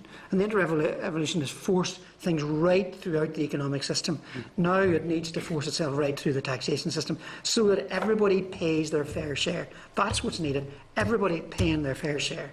And then it's a level playing field. Then town centres have a fighting chance against e-retailers. And then we can go forward, and I think there is hope there. The final thing I just would say is there's one area which has come up constantly about town centres, and that is the toleration of rates concessions to charities. And I just wonder, is there not a better way of supporting charities than giving them free rates? I think there must be a better way. Can I mention, Chair, just on Patrick's point? I mean, if we put all that in the mix, I mean, what it screams out is that the again, back to the 550 million, the amount being collected from rates is out of proportion. And the real issue here, while all the things that members have mentioned there for town centres and the internet are huge issues, and we can't solve them this morning, but they need to be addressed, as Patrick says. But in the meantime, if you like, and in the meantime is this year, next year, the year after, businesses will continue to go out of business because the taxes, the rates kind of levied on them are way out of kilter, way out of proportion. And that's one of the key points. And if the committee agrees that it's out of proportion, well then something needs to be done about it being out of proportion. And if we accept all the points that have been made by the members and ourselves this morning, we say, is it still reasonable to collect 550 million from this pot? And even from the brief conversation we've had this morning, you'd have to say that, well, given that all these things are happening about town centres, about the internet, it can't be reasonable to still expect that pot to produce the same amount of tax. I agree. Mitchell? Yeah, in your submission you mentioned that you had a meeting with the head of rates policy, and did you put this proposition about, say, encapsulation 10% or whatever off target? Well, we had a really good meeting with the head of rates policy, but he was quite taken aback because he expected us to have a list of properties and to complain about the valuation in each of them, because that's what he normally gets. But I mean, we thought we would try and just be a little bit more strategic in our thinking, and particularly as we're now in this revaluation framework. It's going to come up in September. Was he strategic in his response, is what I'm getting at? He was very strategic in his response. He told us to come and talk to you. But he said, come and talk to you. He was diplomatic. I mean, the conundrum of, pressurising business so that it actually contracts rather than expands is just a complete nonsense. But some of the taxation issues that you're addressing don't reside in this executive. You're talking about Westminster powers. It's not devolved matters, and we can do diddly squat about it, to be honest. So, and if we're not just talking about shifting the burden, so somebody else has to pick up a £50 million to allow business discipline. I'm not arguing against that. I could see the business model that Paul was talking about.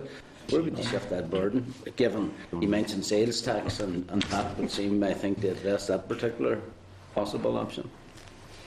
Well, I think what you have to do is, I mean, as I said before, it's unlikely that it will be possible to put in a completely new system, because there are aspects of the current system that work very well for the administration of collecting tax. It's properties there, it's easily tieable, easily identifiable, and the agency will demonstrate that of 95, 96, 97% compliance, and so you can't argue with that.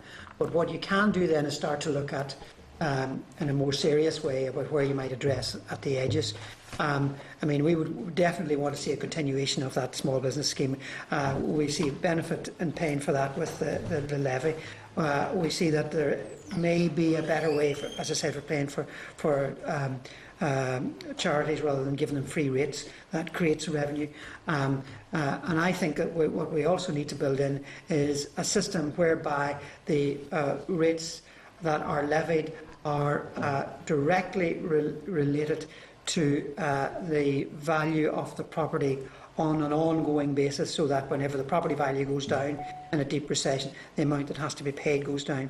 Now, the final thing is then you've got to say is that why there has to be, and this is a high-level issue, why should the proportion taken for rates be increasing altogether in times and bad economic times? It shouldn't be. It should move with the rest of the economy, and that's not the case now, as you know. Well, we've actually addressed that point previously. I mean, clearly in a recession there will be new circumstances, and if our approach is so inflexible that even when it comes 12 years after the last review, what we're looking at is fewer businesses but the same outcome, then that has only one. That works out quite an easy calculation, a higher burden on existing business and maybe a higher attrition rate as a consequence.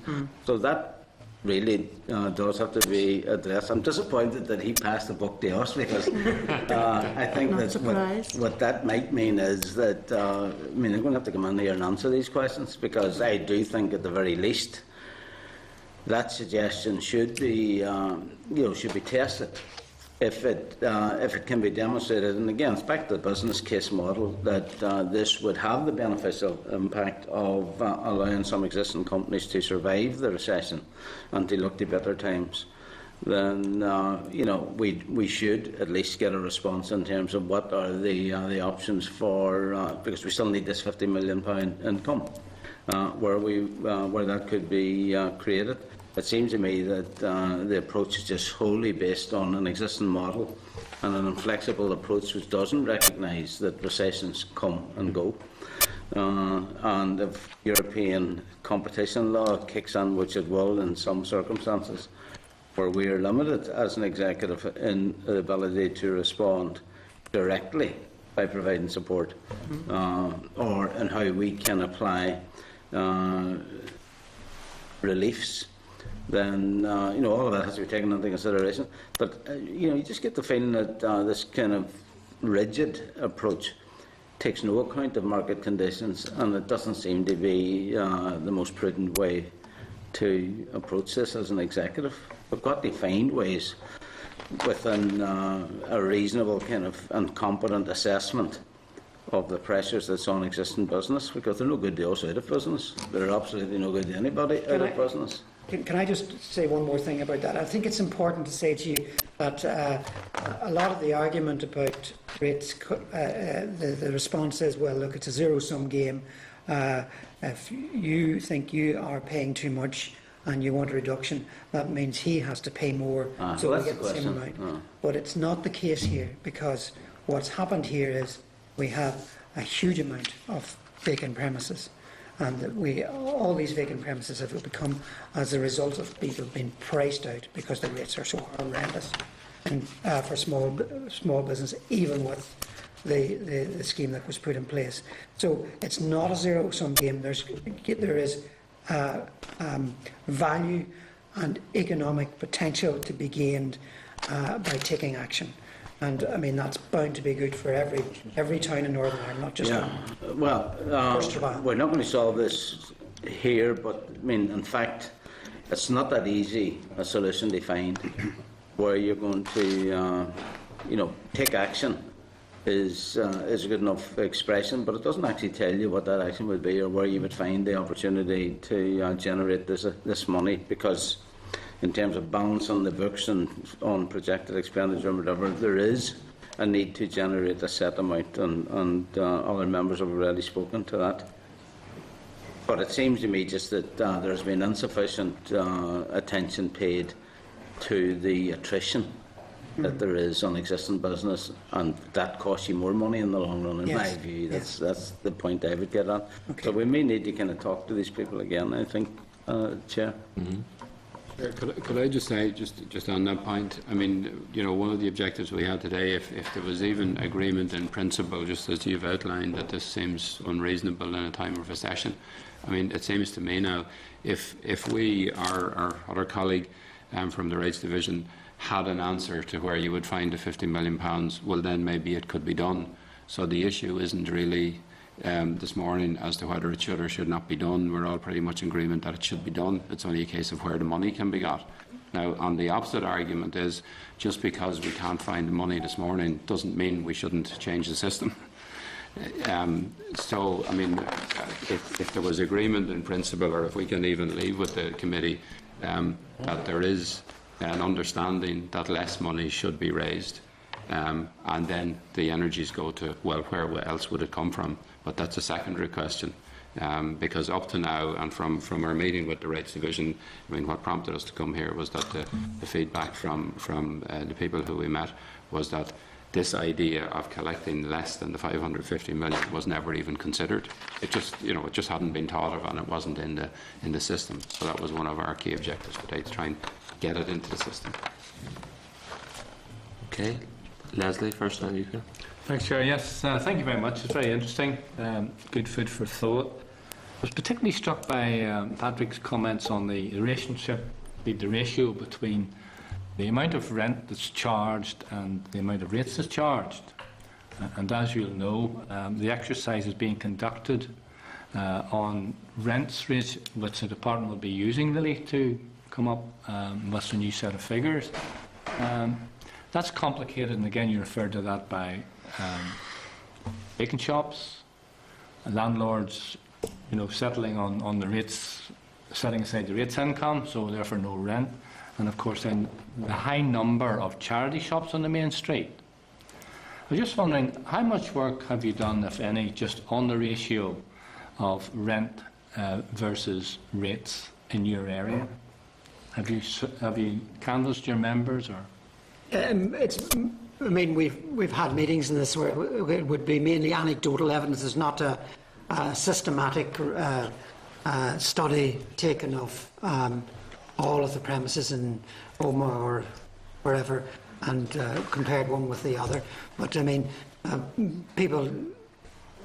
business people coming to the meetings will volunteer what they're paying in rent and what the rates are. And the example I gave you, I know of others as well that are similar, where the rates are higher than the rent. And that, to me anyway, that patently is a situation that shouldn't happen. Well, I can tell you they're always higher, but it's how many times higher? I think you were quoting about 6 there. No, in terms of the rates being higher than the rent. Yeah. It's the property that I quoted was it was £60 a week, and the rates were £5,500. It's just, as you know, the survey that LPS have conducted for the new non-domestic rates is going to be based on the rents applicable. I don't think anyone's maybe done that exercise just to see just how in fact they're going out of kilter, if that be the case. I know that in my own involvement that my rates are about 4 times the rent, so it's maybe one of those things. It's interesting. Well, it'd be good to have that information, all over and see in fact what variations there were. But I think what we're going to get is, as we come into the autumn and we get the new rates roll, the revaluation, we're going to have all of these issues are going to come out, and that's when we'll see what the situation really is. Because when we talked to the representative, he stressed that there really wasn't much point in getting into any detail until the work had been done, because it's going to be done by the end of the summer. Thank you. Okay, Peter. Yeah, thank you. I apologise. Earlier I had to come in from another meeting, so I missed your presentation. But I think it's very useful what's been said. The only thing I would say, a couple of points. First of all, I think there would be broad acceptance as an issue that needs to be looked at, and I think it's important that we keep under review whether we have a better system, whether indeed the balance is the thing. I think it would be wrong, because I think any of these things are going to be highly evidence-based. I want simply to make an assumption that saying that, yes, there's something to be looked at and there's reasonable arguments to be made, that is a different thing from saying, yes, we accept that £50 million should come off business rates.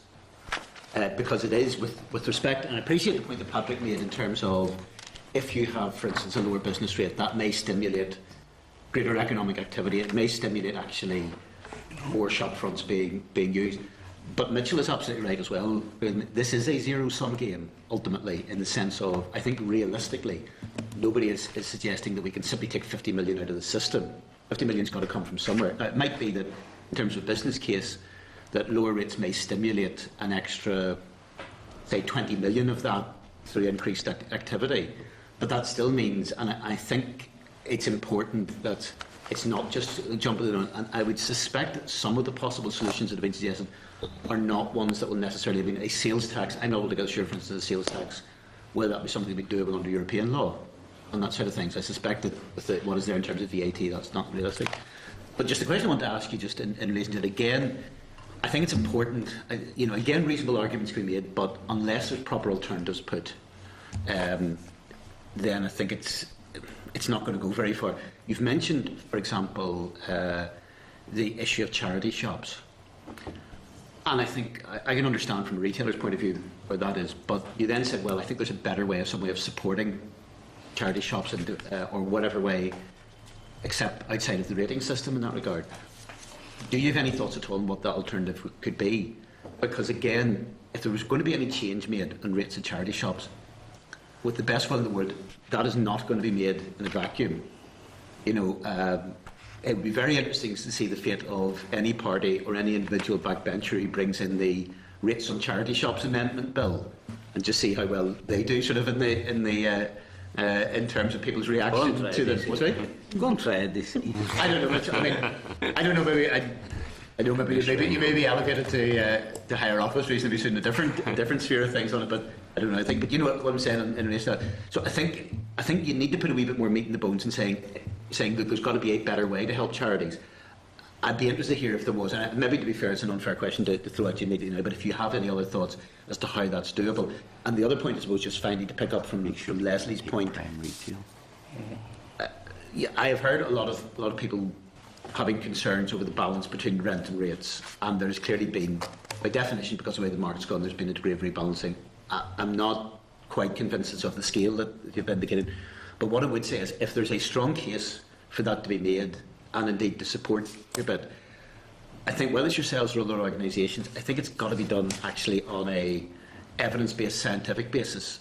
With the best will in the world, there's no point. I mean, we can all produce a range of either from our side or your side of anecdotal evidence of saying, well, I was speaking to somebody who says their rent is such and such compared to rates. If we're getting individual examples, to be honest on it, from a policy point of view, I doubt if that's going to cut it. What I think would be useful from yourselves or somebody else, if that could actually be drawn together, and here is a sample size across Northern Ireland. If we have contacted 1,000 businesses based right across Northern Ireland, and the average rent of these retailers is X, and their average rent is, the rates is X, and their rent is Y, and actually 5 years ago, here's what it was, and here's how the comparative bits have changed.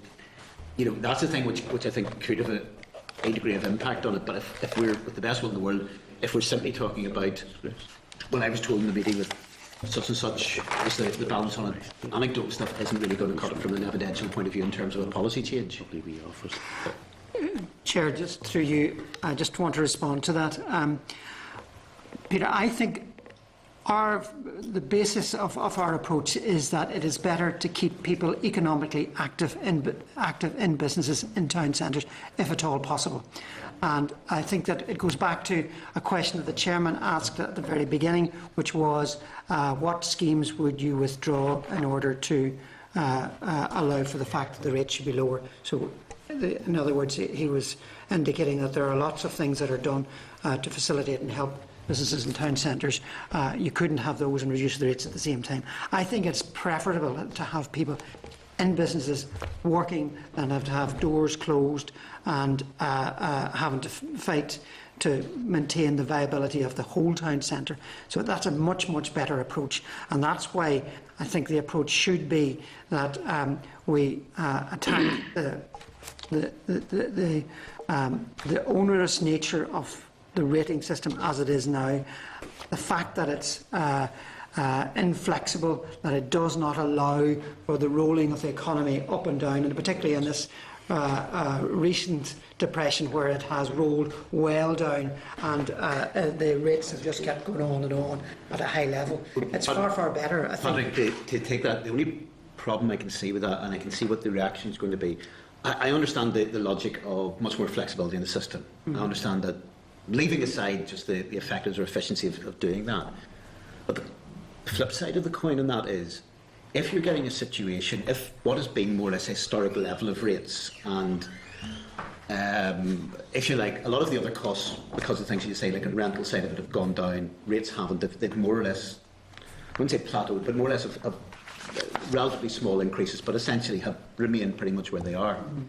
If you're going to take a situation in which you have much more flexibility, there are two weaknesses to that, I thought, from a business perspective.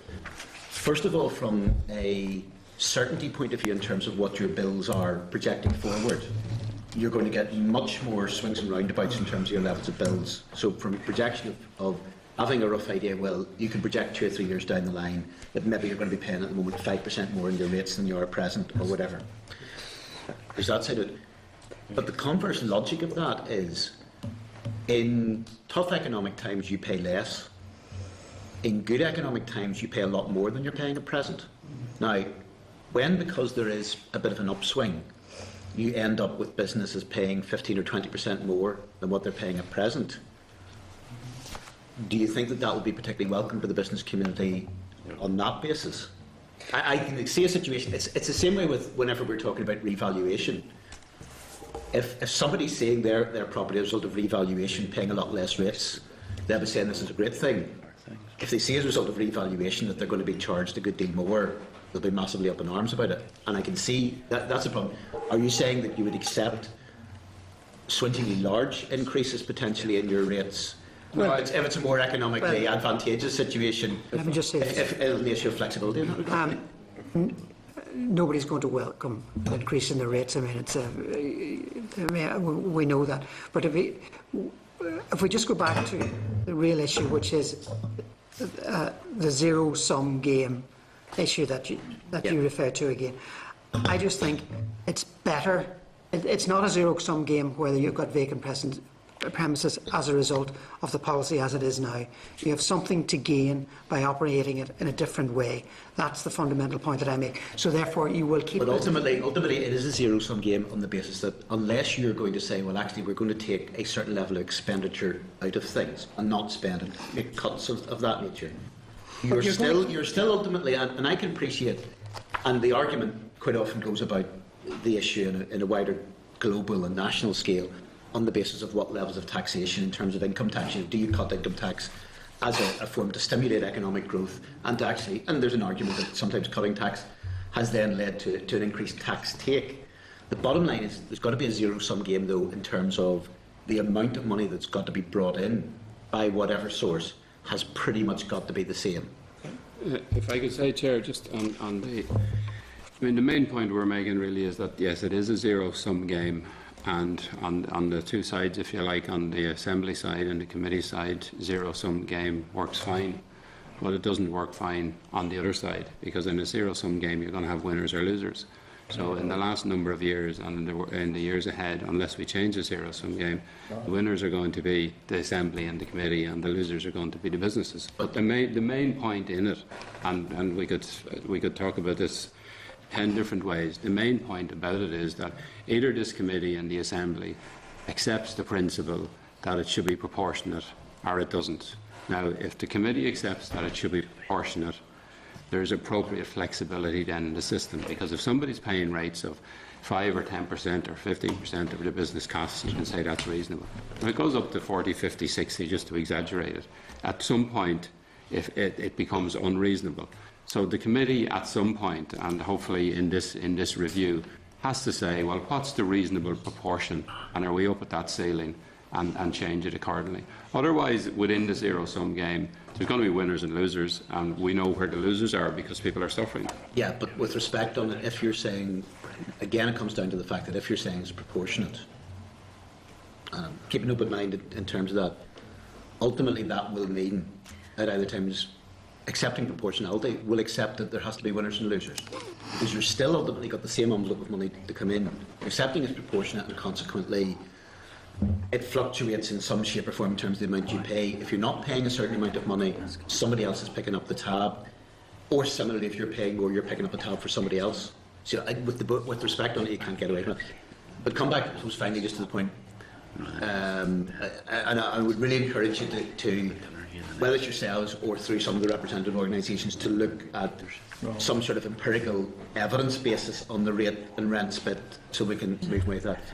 Do you have any specific suggestions, or maybe if you want to go away and think about it, suggestions as to how there would be better support for charities in that regard? Because I think unless you're actually saying here is something which actually replaces an advantage which they have at present on it, I just don't think it's realistic that that's even going to be considered really as an option otherwise. I think it's an idea that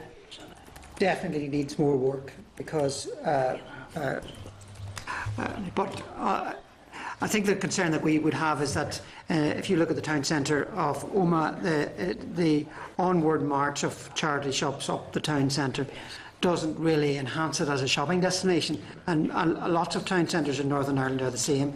And the reason why it's a successful model for charities is that they get the concession and then they don't have to pay staff mostly by volunteers. Yeah.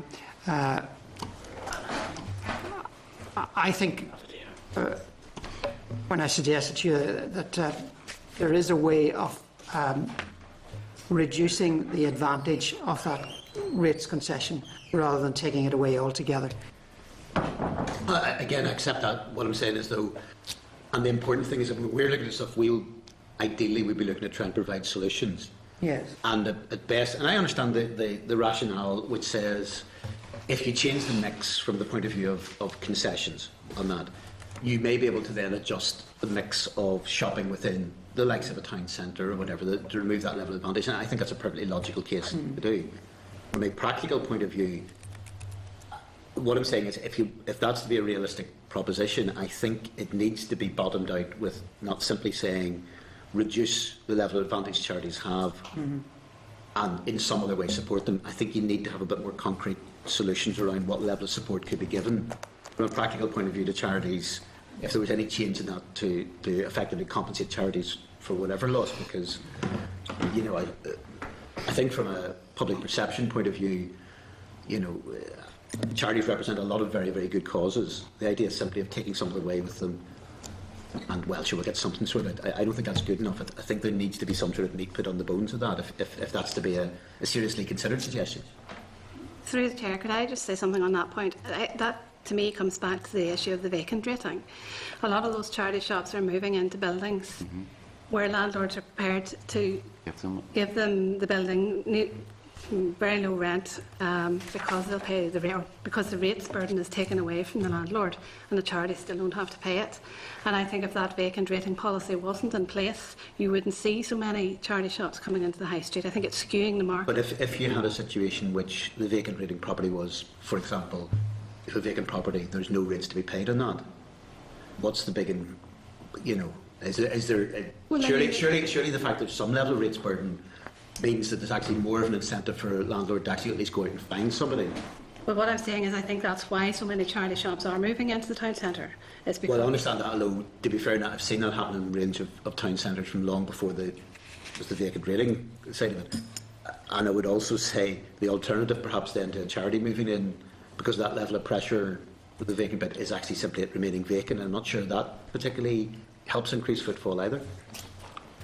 But I suppose these are there's very interesting issues, I think, which hopefully will get teased out in this review on that side of things. It's certainly, Chair, if I could say, it's certainly skewing the market from the point of view. As a result, there are more charity organisations popping up in town centres, and as a result, then there's a tipping point where one or two is kind of reasonably balanced, but 5 or 6 or 7 or 10 is unreasonably balanced, and then that causes an effect. And I mean, the basic thing we're trying to say about this tax, the rates, is that it's out of proportion, as we've said, but because it's out of proportion, it's having unfair and unsustainable effects. This committee may or may not see those effects now, and certainly if you're coming from the zero-sum game where we have to get our 50 million, you won't see those effects. But in everyday life, in the meantime, while this gets sorted out, it is having an adverse effect. And it's having an adverse effect, just to finish off here, it's having an adverse effect that a tax shouldn't have. It's not the purpose of a tax to skew the market to have an adverse effect. The purpose of a tax is to raise reasonable proportionate income for other services that we all want. And in this case, this tax has gone way beyond its remit. And that's the reason, Chair, we're really asking for. What I would say with respect to two things. First of all, I think if proposals in terms of things to rebalance things or to say that it's out of kilter, out of proportion, ever are to be taken seriously, I think you can't ignore the zero-sum bit. You've got to address in some way that money isn't coming in one route as to how it is going to do and have some degree of projection. I would also say, because I think it has certainly been noticed for quite a long period of time, the issue of the charity type situations.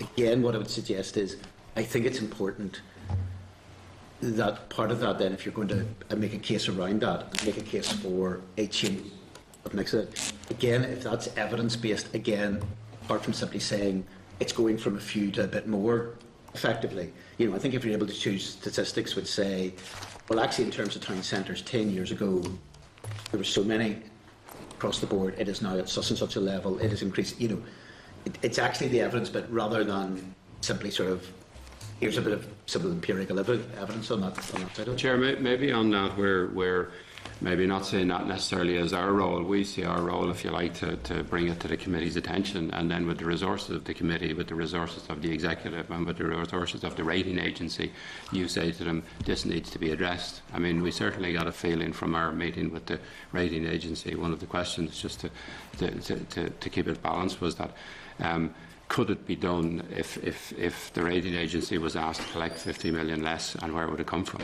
Well, then they would put their collective minds to that. We're essentially coming. But I think with the best will in the world, if you're going to lobby on a particular point, then I think you need to provide solutions in relation to that. You know, there's an old civil service bit of he who drafts wins, and I think if you can not only indicate what you want, but how you see it being achieved in a practical manner, then I think your chances of getting it will be an awful lot better in that regard than simply saying, here's a particular problem, here's what we want done to solve it. How you solve it will actually, to be honest, can be done in a number of ways, but we're not going to be particularly given a view on that. You know, I think it just would help your case if you were able to put some meat behind the bones of that.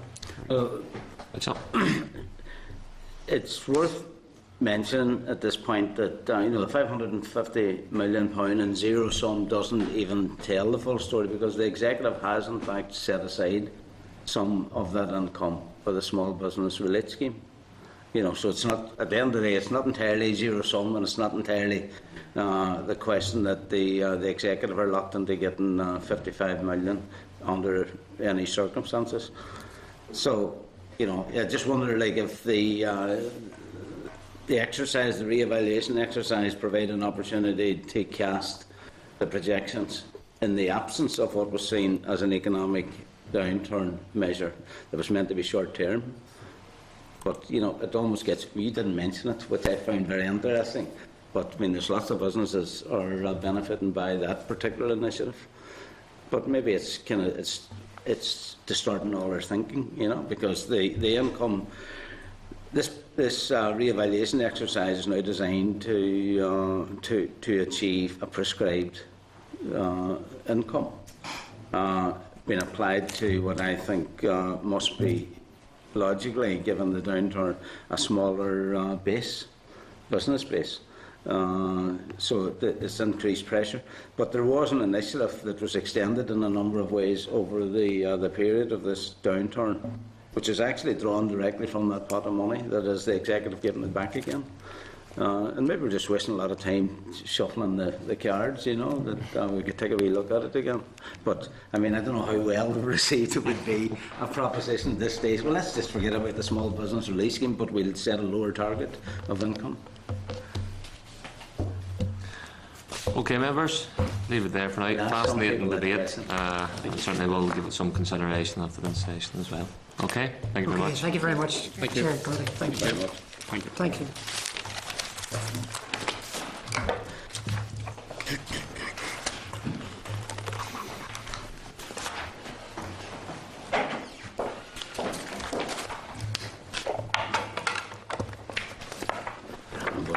Okay, members, going to seek agreement in terms of this session that the Hansard is sent to DFP for consideration and response. Great. Yep. Any other points members want to make before we move on? No, I think it would be worthwhile getting a response, and maybe this. I can't. Well, I have no ideas anyway.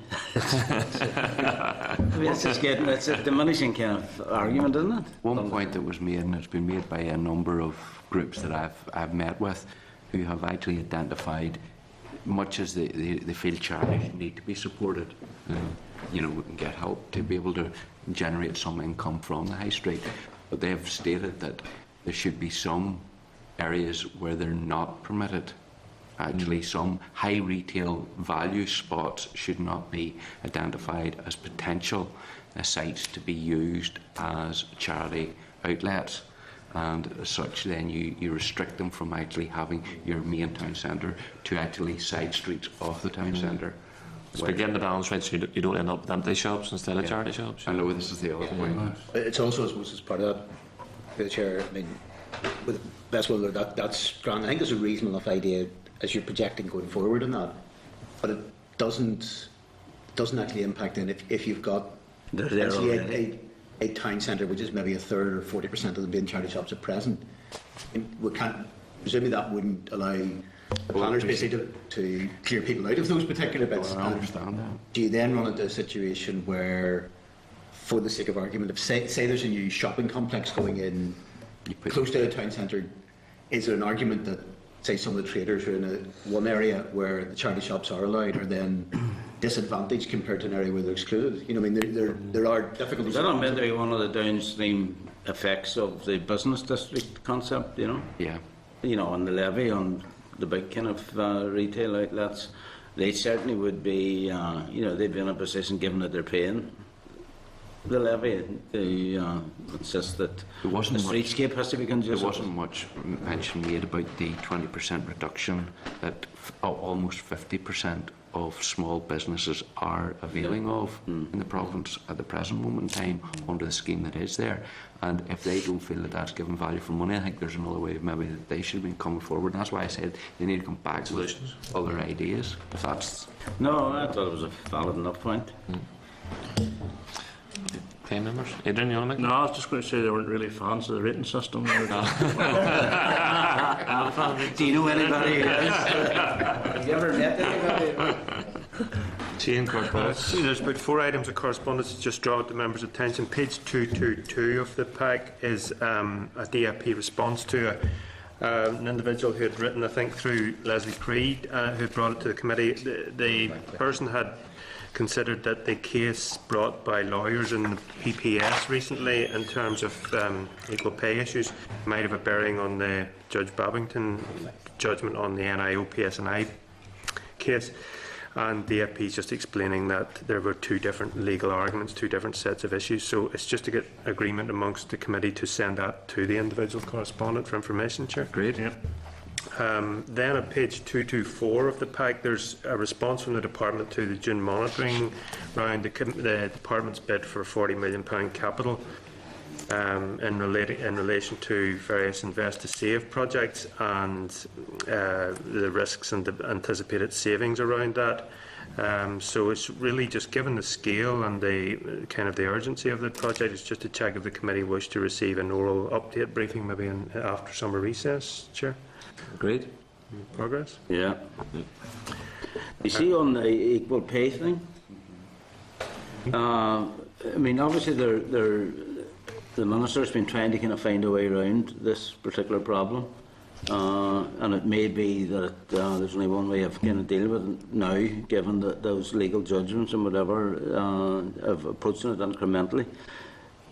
But I have to say, I'm a wee bit worried that you know, that we may only be approaching this on the basis of dealing with some of them and not all of them, and that's going to leave us with an ongoing problem. I'm also concerned that the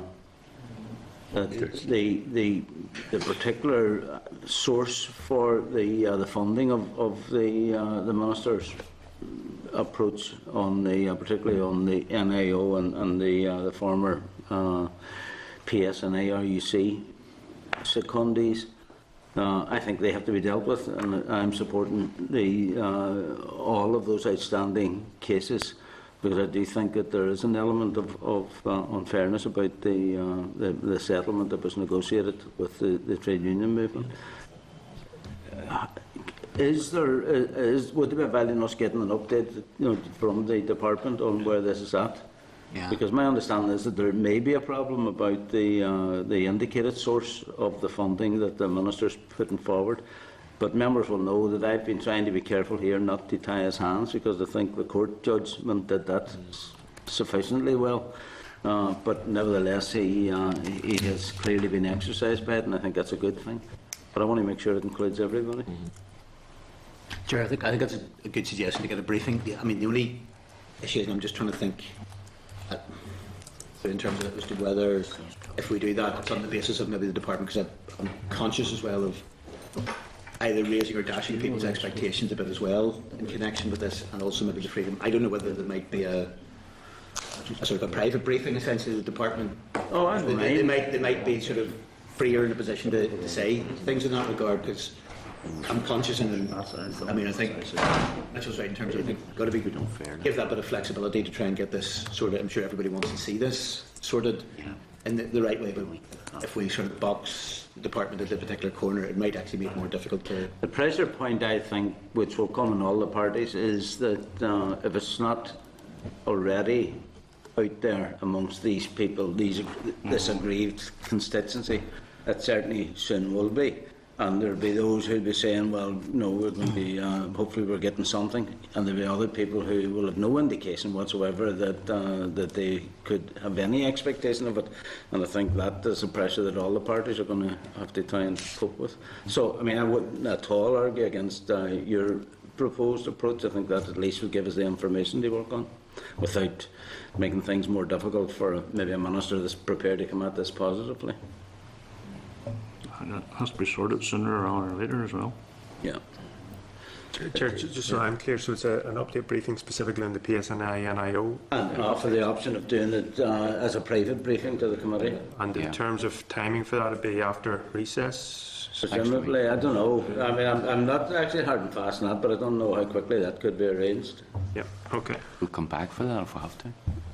Then, Chair, the next item of correspondence, just draw members' attention to page 226 of the pack. It's DFP just responding to the Agriculture Committee's query regarding the Reservoirs Bill, the allocation in the budget number 2 bill for that. So it's just for forwarding on to that committee if members are content. Yes. And then finally, page 276 of the pack, there's a member of the public writing to the committee regarding the issue of tenant versus landlord liability. And the issues that can cause for tenants in accommodation, rented accommodation over £150,000 value.